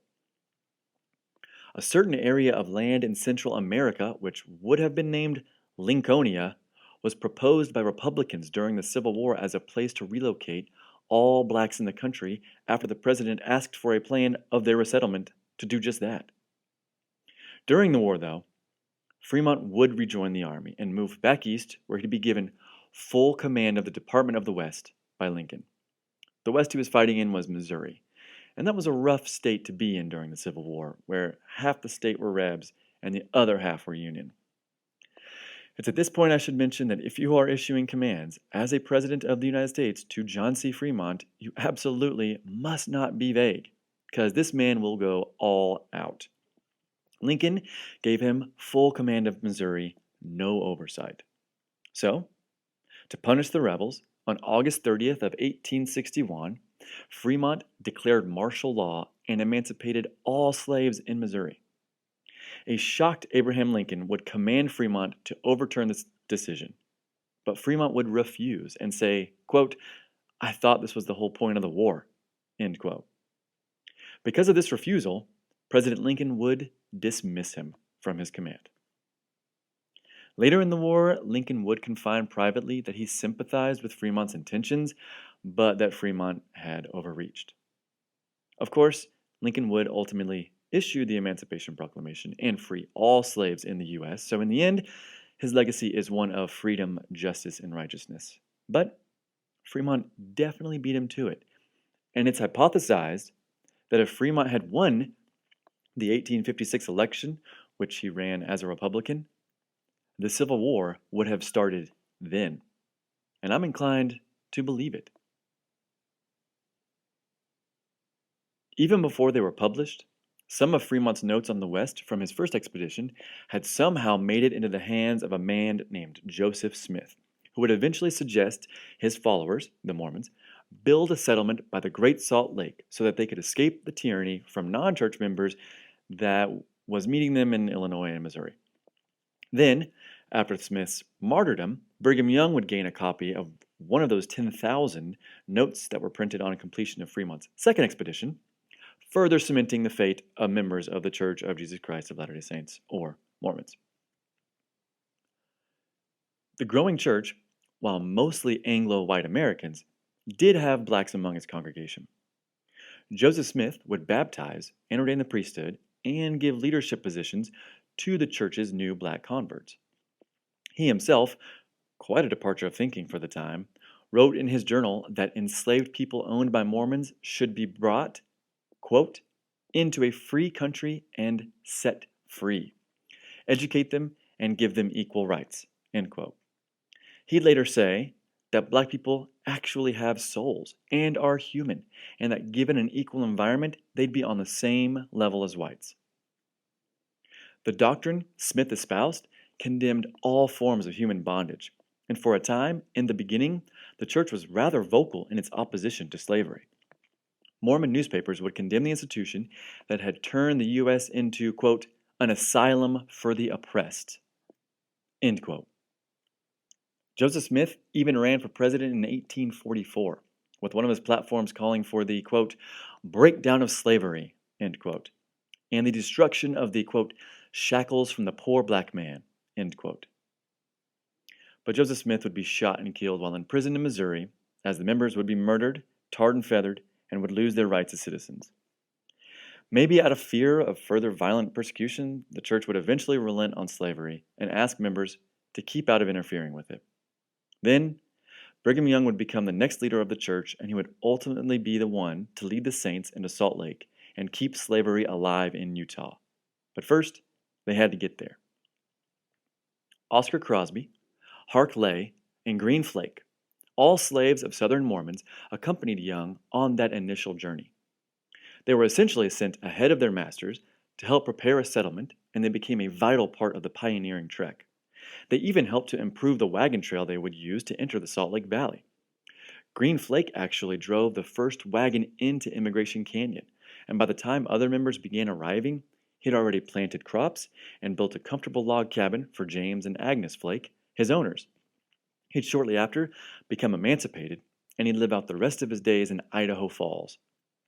Although he would frequently return to Salt Lake City for the annual Pioneer Day celebration and would ultimately be buried in Union County, Utah. Oscar Crosby, only 2 weeks after reaching the Salt Lake Valley, was baptized into the church.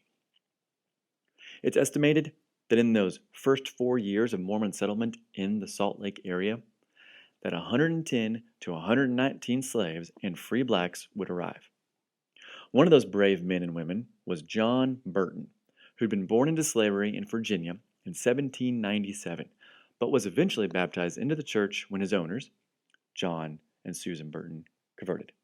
But after John Burton, the white man, died, he would end up staying with Susan Burton, now widowed, and the family as they headed west. In modern-day Nebraska, the Mormons prepared to go to the Rockies in a place called Winter's Quarters. Burton actually lived next to Green Flake, and there he dug graves for those who had not made it. But he himself would make it in 1847, driving a wagon train into the valley, and not long after arriving, he too would plant crops and prepare a place for his owners.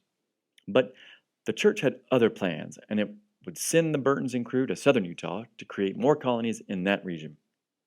John Burton would continue to lead wagons and accompany the family during that harrowing journey along cliffs and canyons, which, if you've been to southern Utah, you understand why it's called Canyon Country. In 1850, John would receive his patriarchal blessing from the church, and in 1861 he'd donate $15 to the building of a meeting house in Parowan, Utah, where they eventually settled. A patriarchal blessing in the LDS religion is a sacred gift that only worthy members can receive, that have words of promise, counsel, and lifelong guidance that are intended solely for the recipient of the blessing. I got one when I was 17. Back to John Burton, though. Just before he died in southern Utah, he had a letter written for him to a Mary Jane Robinson in 1865. He couldn't write, so he must have had it penned, and the letter said, quote, "Mary Jane, I am glad that you thought enough of me to mention me in your letter. Tell Aunt Maria that I have not forgot her kindness to me. Tell your father that I was glad he sent me a shirt for when I was in want of one. I understand that you have a good prospect of having plenty of fruit. Be so kind as to send me a little if you have a chance. I am suffering with chills and fever, but I feel good in spirits. I rejoice every day of my life in the spirit of Mormonism. Give my respects to all the family. Most respectively, John." End quote. According to the census of 1850, Utah had 24 free persons of color and 26 slaves within the territory. Those blacks and black Mormons in the region were farmers, laborers, carpenters, store clerks, midwives, teamsters, calling holders within the church, and band members who would provide entertainment and music. In 1851, the free black couple of Mary Ann and Elijah Abel arrived in the valley from out east and immediately helped to build the Salt Lake Temple. Elijah Abel had actually been given the higher priesthood by Joseph Smith and was even called to be a member of the Quorum of the 70 and went on 2 missions for the church, one to Ohio and one to both New York and Canada. But in Salt Lake City, he was a carpenter, and up until the day he died, he was still a member of the 70 and even served a 3rd mission. So in the church, the Quorum of the 70 is an organization that assists the Quorum of the 12 Apostles, which is an organization that assists the prophet and the president. They're important men within the church who historically and still today travel around the world in service of the church. So Elijah Abel was one of those important men, although in 1852, Brigham Young banned the priesthood for blacks, and shortly after that, he would make slavery legal in Utah. In the 1860 census, there would be only 59 blacks in Utah, but 29 of them were enslaved. It appears that Elijah Abel's priesthood was never taken away from him, but he was denied an important Mormon practice known as sealing, which is when couples and families become sealed together for time and all eternity, including in the afterlife. He asked the church 3 times until he died if he could receive this blessing in the temple. All 3 times he was denied. He died without forever being tied to his wife and children in the afterlife. Although Young never owned any slaves himself and would seemingly help freed and enslaved blacks and encourage slave-holding Southern Mormons to free their slaves, he still allowed slavery and did not allow blacks to hold the priesthood in Utah. Ultimately, though, Young would begin to use religious language to justify slavery and the bondage of blacks. And in 1852, he said, quote, "I am a firm believer in slavery," end quote. That was quite a departure from his predecessor, and it's quite a sad position for him to have taken, which contradicts teachings of the church. But then again, even with the near-perfect document that is the United States Constitution, slavery still existed, including among those who wrote the document and enforced it. I revere Jefferson and Washington, but I don't understand why they didn't free their slaves. I recently listened, while on a road trip to Oklahoma, Mike Duncan's amazing book, Hero of Two Worlds, the Marquis de Lafayette, in the Age of Revolution, where he describes this Frenchman who so strongly advocated for that after helping America gain its own freedom. Well, if you're a fan of American history, you should listen to it and Mike Duncan's other amazing podcasts. Anyways, black members of the church wouldn't be able to receive the priesthood until 1978. 1978, not 1878. And having the higher priesthood is necessary for reaching the highest kingdom of heaven for LDS members. But in 1862, Congress would pass the Territorial Abolition Act, which freed all slaves in United States territories, and that included Utah. Hark Lay, one of those 3 that I mentioned that first drove into the Salt Lake Valley, would later change his name to Hark Wales after gaining his freedom, and he'd move to Los Angeles. But eventually, he'd come back to Utah in the 1870s and he'd invest in an ore company, become a miner, and ultimately settle down with Green Flake's daughter, Lucinda. One of the most impactful people of African descent that came over with the Mormons would absolutely have to be Biddy Mason. Bridget, or Biddy, was a black female slave born in Georgia in 1818, but was eventually given away as a wedding present at age 18 to Rebecca and Robert Smith, who lived in Mississippi. She at that time was living in South Carolina, so she'd already traveled, most likely on foot, quite a few miles. But her journey was nowhere near finished. 11 years later, in 1847, and after the Smiths had converted to the Church of Jesus Christ of Latter-day Saints, the whole Smith clan and their slaves, 90 people in all, would trek 2,000 miles westward to the Salt Lake Valley. By this time, Biddy had 3 children, all of them most likely from Robert Smith himself, and all of them girls, one of whom was so small that Biddy carried her on her back during the long trek. Once in Salt Lake, though, Young would ask the Smiths to not only head to San Bernardino to set up a Mormon colony, but also to free their slaves. Smith agreed to the former, but refused the latter, and brought them with him to the desert community, which was the farthest reaches of the LDS Church at that time. Just like she had done for 2,000 miles before, Biddy and the other slaves again had the luxury of walking behind the wagon trains as they made their way through the harsh terrain of the Colorado Plateau, the tall mountains, and the Mojave Desert to California. Now, I've visited and driven through and all over that whole area, from Salt Lake City, southwestern Utah, southern Nevada, northwestern Arizona, and southeastern California, and that must have been an incredibly difficult journey. It's actually pretty much the exact route of Interstate Highway 15. I can't imagine it would have been easy for any of them, let alone a young woman with 3 children who had to walk the entire way. And yes, of course, the Mormons, the faith I actually grew up with and have been talking about for quite a bit, will definitely be covered in a podcast as they were so influential in the settlement of the American West. But back to Biddy, who, fortunately for her, became a free woman the moment she set foot into California. A fact I'm sure she had no idea about, and a fact that didn't bother him all that much once he did learn about it, because Smith didn't actually free anyone from anything, and instead hid his family and slaves in a canyon in Santa Monica. Smith and the gang stayed there a while until he hatched up a plan to head back east to Texas in 1855 to sell his slaves and make some money.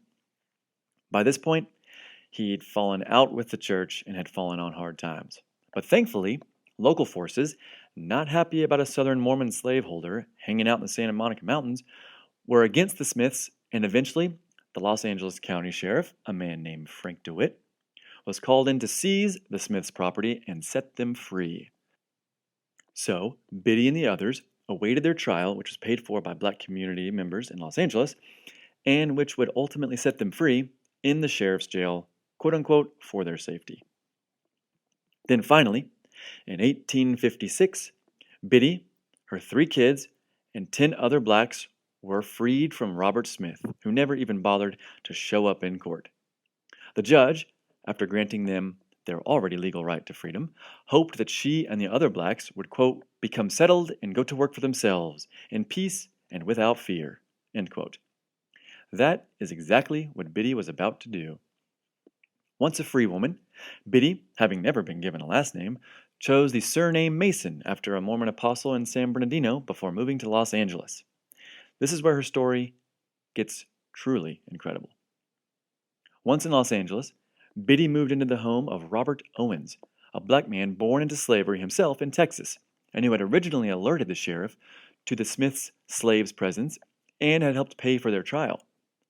Biddy's daughter would soon marry Charles Owens, Robert's son, and their child would go on to be one of the most influential and the wealthiest black man in late 19th century Los Angeles. His name would be Robert Owens Jr., but back to Biddy. After moving to LA, Biddy would become a well-respected and rather famous nurse and midwife who would eventually become one of the first black women to own property in Los Angeles. Then, in 1872, she and her son-in-law, Charles Owens, founded the first African Methodist Episcopal Church, which was the city's first black church. She even owned and donated the land of the church that it was built on. And then by the 1890s, she had accumulated over $300,000 worth of land and investments, which made her the wealthiest African American woman in all of Los Angeles and probably the wealthiest black woman west of the Mississippi. Like so many other former slaves that found themselves in her position, she gained a loving nickname. Hers was Grandma Mason, although she was occasionally known as Aunt Biddy. She also donated to many charities, fed the poor and the needy and the imprisoned. She paid for development projects, and she may have even ran an orphanage. She died at age 73 in 1891, and I'm confused by this because of her accomplishments and the sources I read can't explain it either, but she was buried in an unmarked grave. That is until the late 1980s, when the first black mayor of Los Angeles, Tom Bradley, and several thousand members of the congregation she had helped found finally gave her a tombstone. Another amazing black woman of the era was named Clara Brown, and she was born in the year 1800. But when her owner died in 1856, she became a free woman, and she promptly headed west to Kansas. Her sole purpose in doing so was to find her long-lost children and husband. While in bondage, she had been married and had given birth to 4 daughters and a son, who had all been sold to separate families. And she heard, once freed, that one of her daughters, Eliza, was out west. Once in Kansas, she continued her journey and persuaded a group of prospectors heading to Pikes Peak, the highest peak on the southern Front Range, just south of present-day Colorado Springs, to bring her along as a cook. So for the next 8 weeks, the almost 60-year-old Clara Brown sat in the back of a covered wagon as they bounced across the Great Plains until they reached modern-day Denver. That means she was one of the first black Americans to settle modern-day Colorado. But her daughter Eliza was not in Denver. That did not stop her from staying busy and accomplishing many firsts, though. By 1865, Brown had opened a laundry service, served as a nurse, organized the first Methodist church in her own home, helped 2 Methodist ministers found the Union Sunday School. She owned 16 lots in the city and 7 houses, and had saved $10,000, which is over $164,000 in today's money. After the war, she continued to look for her family, including Eliza, but the search was mostly fruitless. That failure, though, allowed her to pay for the journey, settlement, finding of work, and education of 26 formerly enslaved men, women, and children from Kentucky to the west. This and her many other philanthropic endeavors and her general nature earned her the nickname the Angel of the Rockies. That angel, though, faced many hardships, including losing the documents that proved she owned land in the first place, and even having her own home and other properties burn up. After recovering from that bad stroke of luck with the help of other Coloradans, she was the Angel of the Rockies after all. In 1879, the then governor of Colorado, a Frederick Walker Pitkin, sent Clara Brown to Kansas as an official representative of himself and the state to invite blacks who'd recently moved to Kansas and persuade them to continue going west all the way out to Denver and Colorado, much like she herself had done many years before. To help facilitate the many black families she sent westward towards the promise of a job most likely in mining, she paid for these people's way with her own funds, which, by 1880, had been thoroughly and completely depleted. But her story ends beautifully, and in 1882, after a letter-writing campaign proved fruitful, she finally found her daughter Eliza Jane in Council Bluffs, Iowa. After all these years, their story even made local headlines in Iowa. The two then lived together in Denver until the Angel of the Rockies, Aunt Clara Brown, passed away 3 short years later in her sleep at age 85. Her funeral was completely funded and attended heavily by the Colorado Pioneers Association, the mayor of Denver, and the governor of Colorado, who just a few years prior had said of her, quote, "She is one of the best old souls that ever lived and is respected and loved by all who know her," end quote. And the mayor of Denver, John L. Rout, said during her graveside services that Clara Brown was, quote, "the kind old friend whose heart always responded to the cry of distress, and who, rising from the humble position of slave to the angelic type of noble woman, won our sympathy and commanded our respect," end quote. Today she has an honorary chair at the Central City Opera House, and there's a stained glass portrait of her in the state capitol building of Colorado. Jumping back in time a little, the first concrete evidence for the arrival of blacks in California would have been in 1768, when Spanish Captain Gaspar de Portola's army marched from New Spain into the area to cut off Imperial Russian troops who were heading down from Alaska. Portola's army would have had African servants and slaves from Bolivia, which, yes, is in South America, but 2/3 of the population of Bolivia at that time was comprised of people with African descent. Not long after that, in 1781, Los Angeles was founded by 44 settlers, including 26 who had some degree of African ancestry.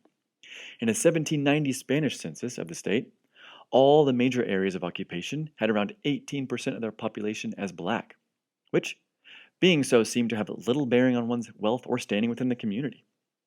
Francisco Reyes, who descended from some black ancestry, would become mayor of modern-day Los Angeles at that time. And much later, in the 1840s, twice Governor Pio Pico, whom I've discussed, was also of African descent.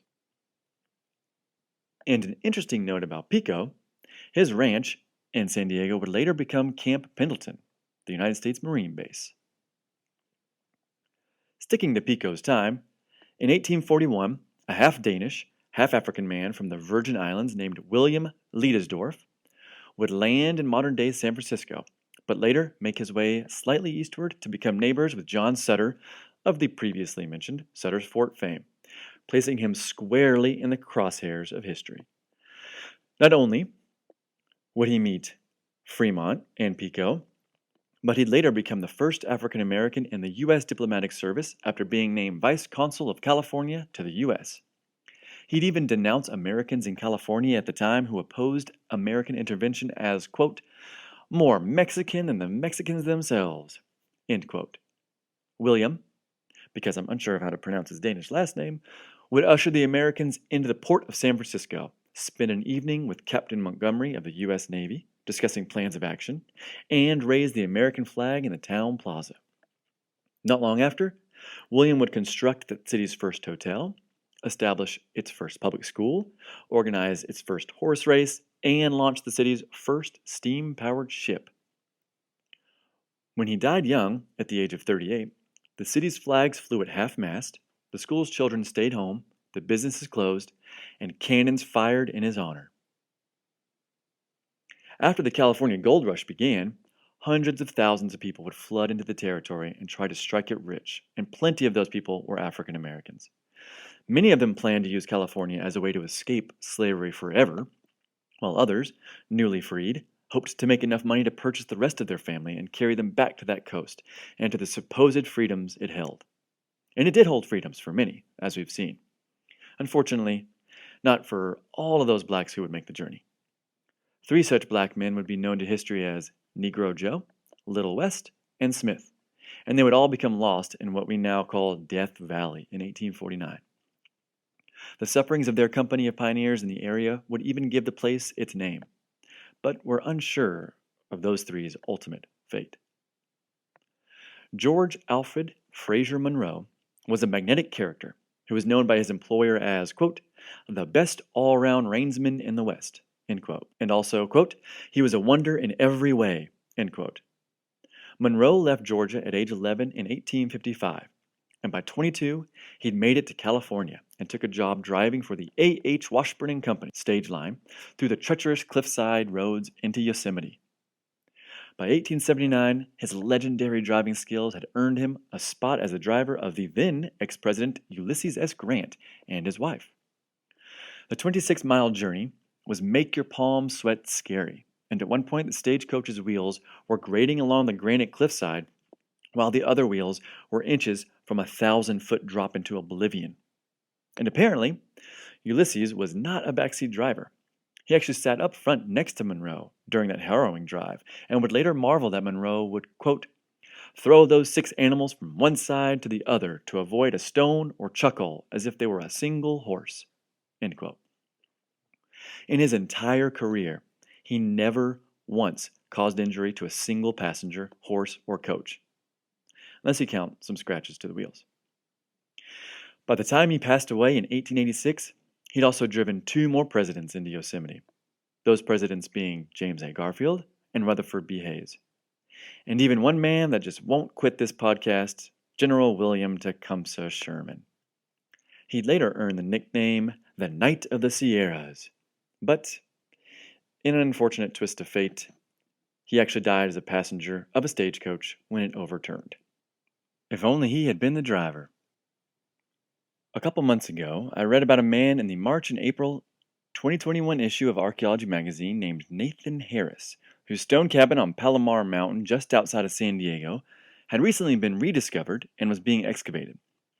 It was an interesting read, and one that somewhat prompted me to do this episode in the first place.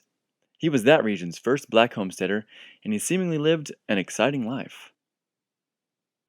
Nathan Harrison was probably born in the 1830s in Kentucky, but by the 1850s, he'd made his way over the Mississippi, across the Great Plains, and through the Sierra Nevadas to strike it rich with his owner during the gold rush.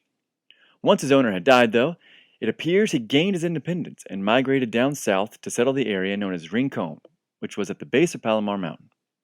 Historians know he converted to Catholicism and was married twice, both times to different Luiseno Indian women of that community, but by the 80s, he would be on the mountain itself, and one of the first non-natives to do so. The Luiseno probably gave him the land he claimed as his own on the mountain, which stood 4,000 feet above sea level. Another factor in building a cabin so far out of the way may have been the attitudes of the mostly once southern white-run towns nearby like Los Angeles and Escondido. Escondido even had sundown laws, meaning if you were black, you couldn't be out past sundown lest you invited upon yourself a short drop and a sudden stop by roving games of pissy white men. So, despite Harrison having to go into town occasionally, he would never stay overnight.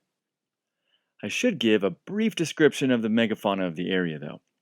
Palomar Mountain, at that time, was thick with bears, unafraid to chew through bear traps, and mountain lions, which, to this day, are a threat to solo hikers and runners. So his time on the mountain wasn't clear of dangers either. I reckon I'd still take on a bear or a lion than a gang of racists if I were an independent black man. While the area has changed a little since then, something that's definitely remained the same is the beautiful view from atop the mountain of the Pacific Ocean. A quote by an Alan Kelly from 1908, who, at 7 years old, trekked up the mountain with his family, and I'm pulling the quote from the magazine. He said of Harrison's cabin, "He had a lovely spot, a far distant view to the ocean, about an acre of good soil for a garden and a few apples and pear trees." End quote. Seth Malios, an archaeologist at San Diego State University, who launched the excavation, would say of Harrison's cabin, quote, "I think living on the mountain was in part a safety issue." Malius also said, "When you venture up to the site, you just feel removed from everything. You are high above the valley. You can see people coming from miles and miles away, and no one is going to sneak up on you." End quote. At first, Harrison was a rancher, but as he aged and that became more difficult, he switched his way of living to tourism, and by 1890, he was sharing water, tools, and stories with those attempting to head to the top of the mountain where a hotel resided. Among some of the artifacts found, according to the magazine, were Kodak Brownie camera lenses, automobile inner tubes and horseshoe nails, spent cartridges from a rifle, riding utensils, and a large number of liquor bottles. It appears visitors, which started appearing in cars around the 1910s, knew to expect his hospitality and care in exchange for such important things as buttons, whiskey, and gin. The travelers also began to expect his stories, which he'd give them in great detail about his time on the mountain and out west. But he'd always curiously leave out his time in the antebellum South. One thing Harrison maintained for his entire time at Palomar was his non-threatening appearance.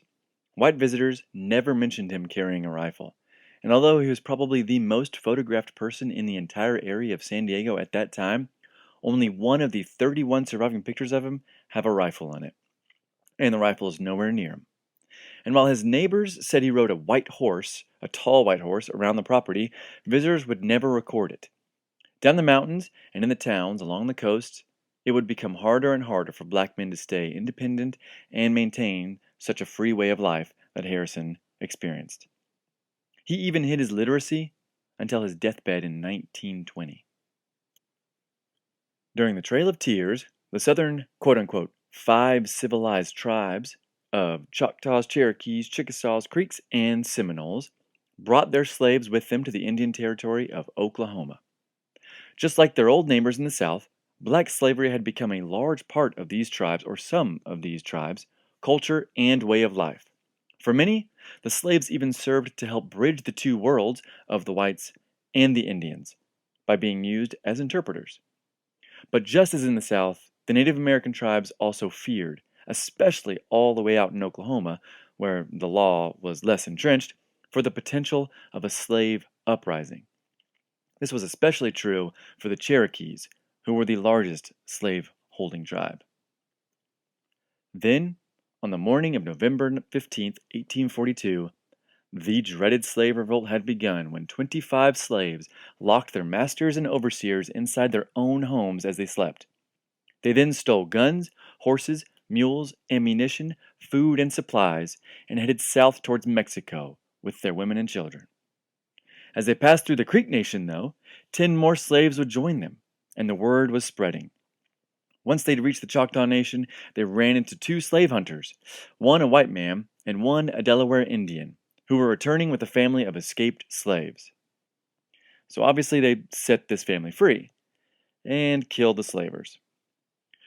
By now, the Cherokee militia, under Captain John Drew, and 87 men had been sent by the Cherokee National Council to bring them back.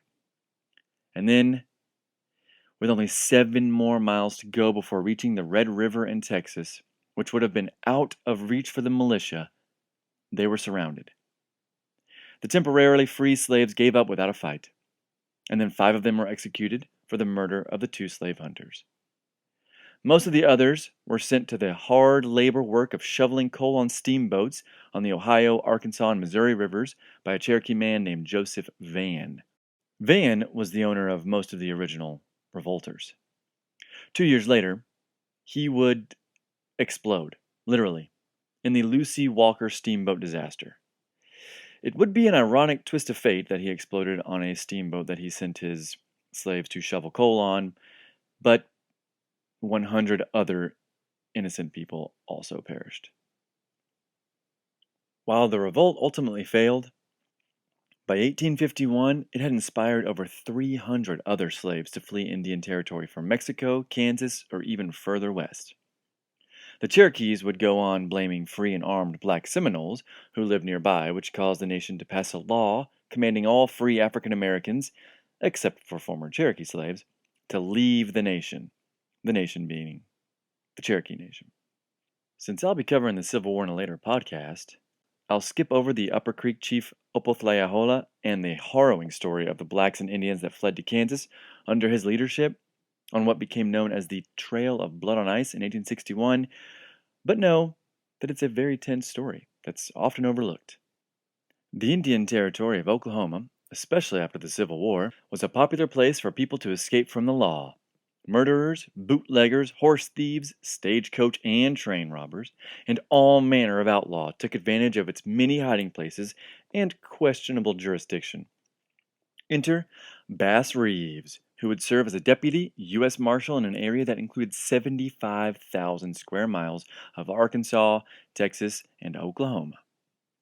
Bass was born in 1838 as a slave in Arkansas, but he would grow up in northern Texas, and by 1875, he'd be one of, or the, first black deputy U.S. Marshal hired west of the Mississippi River. He was hired by a Judge Isaac C. Parker out of the federal courthouse at Fort Smith because the judge understood that Indians, just across the Arkansas border, trusted blacks more than whites. Also, Bass had spent a considerable amount of time living in Indian Territory, going so far as to say he knew it, quote, like a cook knows her kitchen, end quote. In the early 1860s, after getting into a fight with his master over a card game, apparently, Bass knocked the dude out cold. Obviously, he had to flee or face the rope, so he headed north into Oklahoma, where he'd fight Civil War battles for the Union Seminoles and Creek Indians. He even became close friends with the briefly mentioned Opothlayahola.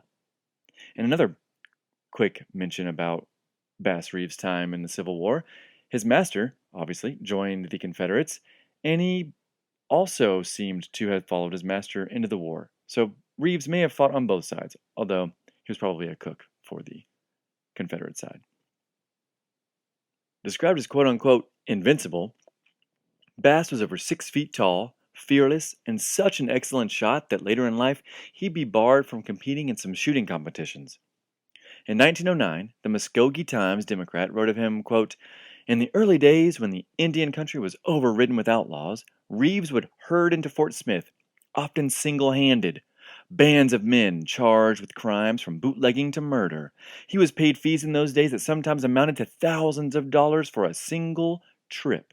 Trips that sometimes lasted for months." End quote. One time, in pursuit of 2 outlaws in the Chickasaw Nation, Bass camped 28 miles from the home of the outlaw's mother before dressing up like a vagabond and walking to her door. The 2 boys weren't there, but she let this weary traveler in, at which point he said he too was running from the law, and showed her the 3 holes that were in his hat, holes he had just before the ruse shot through himself. The mother delighted in this and suggested he team up with the 2 young'uns, which, once they'd arrived, was agreed upon by all. After the new gang of outlaws decided they would leave together in the morning, Bass suggested he should stay in the same room as them, lest something terrible happen in the night, which, well, depending on what side of the law you're on, would indeed happen. Once the 2 were asleep, the deputy marshal, without waking them, handcuffed the 2 outlaws, kicked them awake, and marched them 28 miles back to camp. For the first 3 miles, the mom would follow with cursing and yelling. But who could blame her? Deputy U.S. Marshal Bass Reeves would kill 14 and arrest over 3,000 men and women while wearing the badge, with one of them even being his own son. After being accused of killing his wife and hiding in Muskogee, Bass took up the responsibility of bringing his very own child in, which he did, thankfully without violence. Later on, his son would be released and live out the rest of his days as a quote-unquote model citizen. But still, he did kill his wife. After Bass's 35 years as a deputy marshal, he served 2 more years as a police officer in Muskogee before dying a year after that from complications with his liver. The Muskogee Phoenix would write in an obituary of him in 1910 after his death, and in it was a great paragraph that sums up his luck as a lawman. Quote, "Reeves had many narrow escapes. At different times his belt was shot in 2, a button shot off his coat, his hat brim shot off, and the bridle rein, which he held in his hand, cut by a bullet. However, in spite of all these narrow escapes and the many conflicts in which he was engaged, Reeves was never wounded. In this, notwithstanding the act that he never fired a shot until the desperado he was trying to arrest had started the shooting." End quote. So it has to be said again, why aren't we watching these men and women in movies or on television? Although a Spanish-led 1792 census found that 263 men and 186 women of African descent were found among Tejas' 1,600 residents, that number seems to have decreased considerably once the U.S. would annex it some 50 years later. Before that, though, in 1831, when the quote-unquote father of Texas, Stephen F. Austin, called for American settlers to join him in the then Mexican territory, a Mr. Greenbury Logan, a black man who had gained his freedom from his white father in Kentucky, answered the call, along with 300 other families. Once Logan had arrived, Austin personally gave him a quarter-acre plot in Texas citizenship. He would then set himself up as a blacksmith before buying a woman named Caroline, setting her free, and marrying her. Mexican Tejas did not allow slavery, and at least 400 other free blacks were also in the territory with full rights of citizenship. Despite the freedoms allotted him, though, in 1835, when the American colonists would rise up, Logan would answer the call and join. He'd be given the rank of private and participate in 2 victorious battles, the Battle of Vallejo and the Battle of Concepcion. But then, during the Battle of Bexar, a Mexican city that would later become San Antonio, and the first major campaign of the Texas Revolution. Of his own account, Logan was the third man to be shot and fall after he volunteered to storm the works. The bullet would pass through his right arm and leave it essentially useless for the rest of his life, and leave him permanently disabled. After the war, the Texas legislature would say of Logan that he served, quote, with distinguished alacrity, end quote. So to save you the trouble of looking up what the word alacrity means, because I didn't know either, it means a brisk and cheerful readiness. After Texas gained independence, he opened a boarding house, a tavern, and a store in Brazoria with his wife. Unfortunately, as the Texas territory grew in power, so too did the slaveholders, which inversely affected Logan and the other blacks' rights as freemen. The very year after his injury, the Texas legislature would bar any person of color from residing in the territory. So in response to this injustice, Logan would petition the Texas Congress to be, quote, authorized to remain permanently and enjoy all the rights, privileges, and immunities of free citizens, end quote. The following year, he would indeed be granted those rights. But his petitioning was not over, and in 1841, no longer able to work as efficiently, and now constantly accompanied by a white man who helped him because of his disability, he asked for a pension in the form of a remission of taxes. Historians are not sure if it was granted or not, and by around 1868, Logan would pass away in a much different Texas than the one he fought and bled some 30 years before in. Other prominent black families would see similar fates in Texas, like the Ashworths. They were so prominent and respected, they had the 1840 Ashworth Bill named after them. Its true name would be an act for the relief of certain free persons of color, but everyone would know it as the Ashworth Act. Because of both their standing in the community and their track record during the Texas Revolution, the bill would allow them and other free blacks who had been in the territory since before the Declaration of Independence for Mexico in 1836 to stay. Although a later shootout between an Ashworth and one of their friends, another free black man, against a sheriff deputy that ended in the deputy's death. Oh, yes, his name was actually Sheriff Deputy. That would change all of that for them. After the ambush and murder of Deputy, 12 more people would be killed when vigilantes tore through the free black community, and shortly afterwards, the Ashworth family would essentially lose it all. An 1857 pamphlet circulated by the Committee on Slaves and Slavery in the Texas House of Representatives said, quote, our slaves are the happiest 3 millions of human beings on whom the sun shines, end quote. I believe the 3 millions referred to are all of the slaves in the South, but the sentiment had taken root in that very southern of a state of Texas, which would explain why blacks during this period began fleeing in earnest to Mexico. Some white American visitors were furious that the blacks in that country were treated better than the whites that would visit. Even worse yet were the many parties of whites that illegally crossed into Mexico to retrieve runaway slaves, which would create diplomatic nightmares for the likes of Presidents James K. Polk and Zachary Taylor.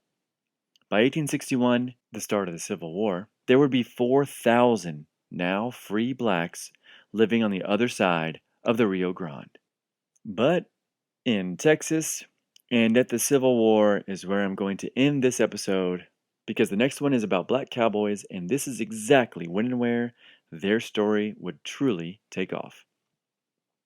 Obviously, there are countless amazing stories by so many other blacks and African Americans that occurred before, during, and after this whole period I just discussed, which was a rather large period. I know it didn't go too far in beyond the 1870s, but one day I will. And there are so many instances of nameless blacks, nameless to us, of course, but blacks with Indians or blacks on their own, that people traveling west wrote about in their journals or told about later.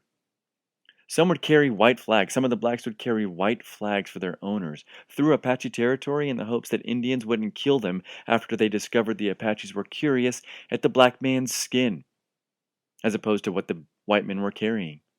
Other Indians would later tell about their excitement and fear of seeing blacks among the wagon trains. One Native American woman up north thought she and her tribe saw two white men on fire, but it had just been two blacks wearing red shirts and white hats. More journals and diaries than I could ever read recorded more nameless blacks than I could ever write about or talk about. Some of them would be slaves the entire journey out west. Some would be free. Some would escape, but most who headed west would be forever nameless. Even most of the men and women I've told you about today have no living ancestors that we know of. I could keep going on, and it's tempting to, but I feel as if this is a great introduction to the subject and a very great stopping point. I hope y'all enjoyed the ride and stay with me for part 2.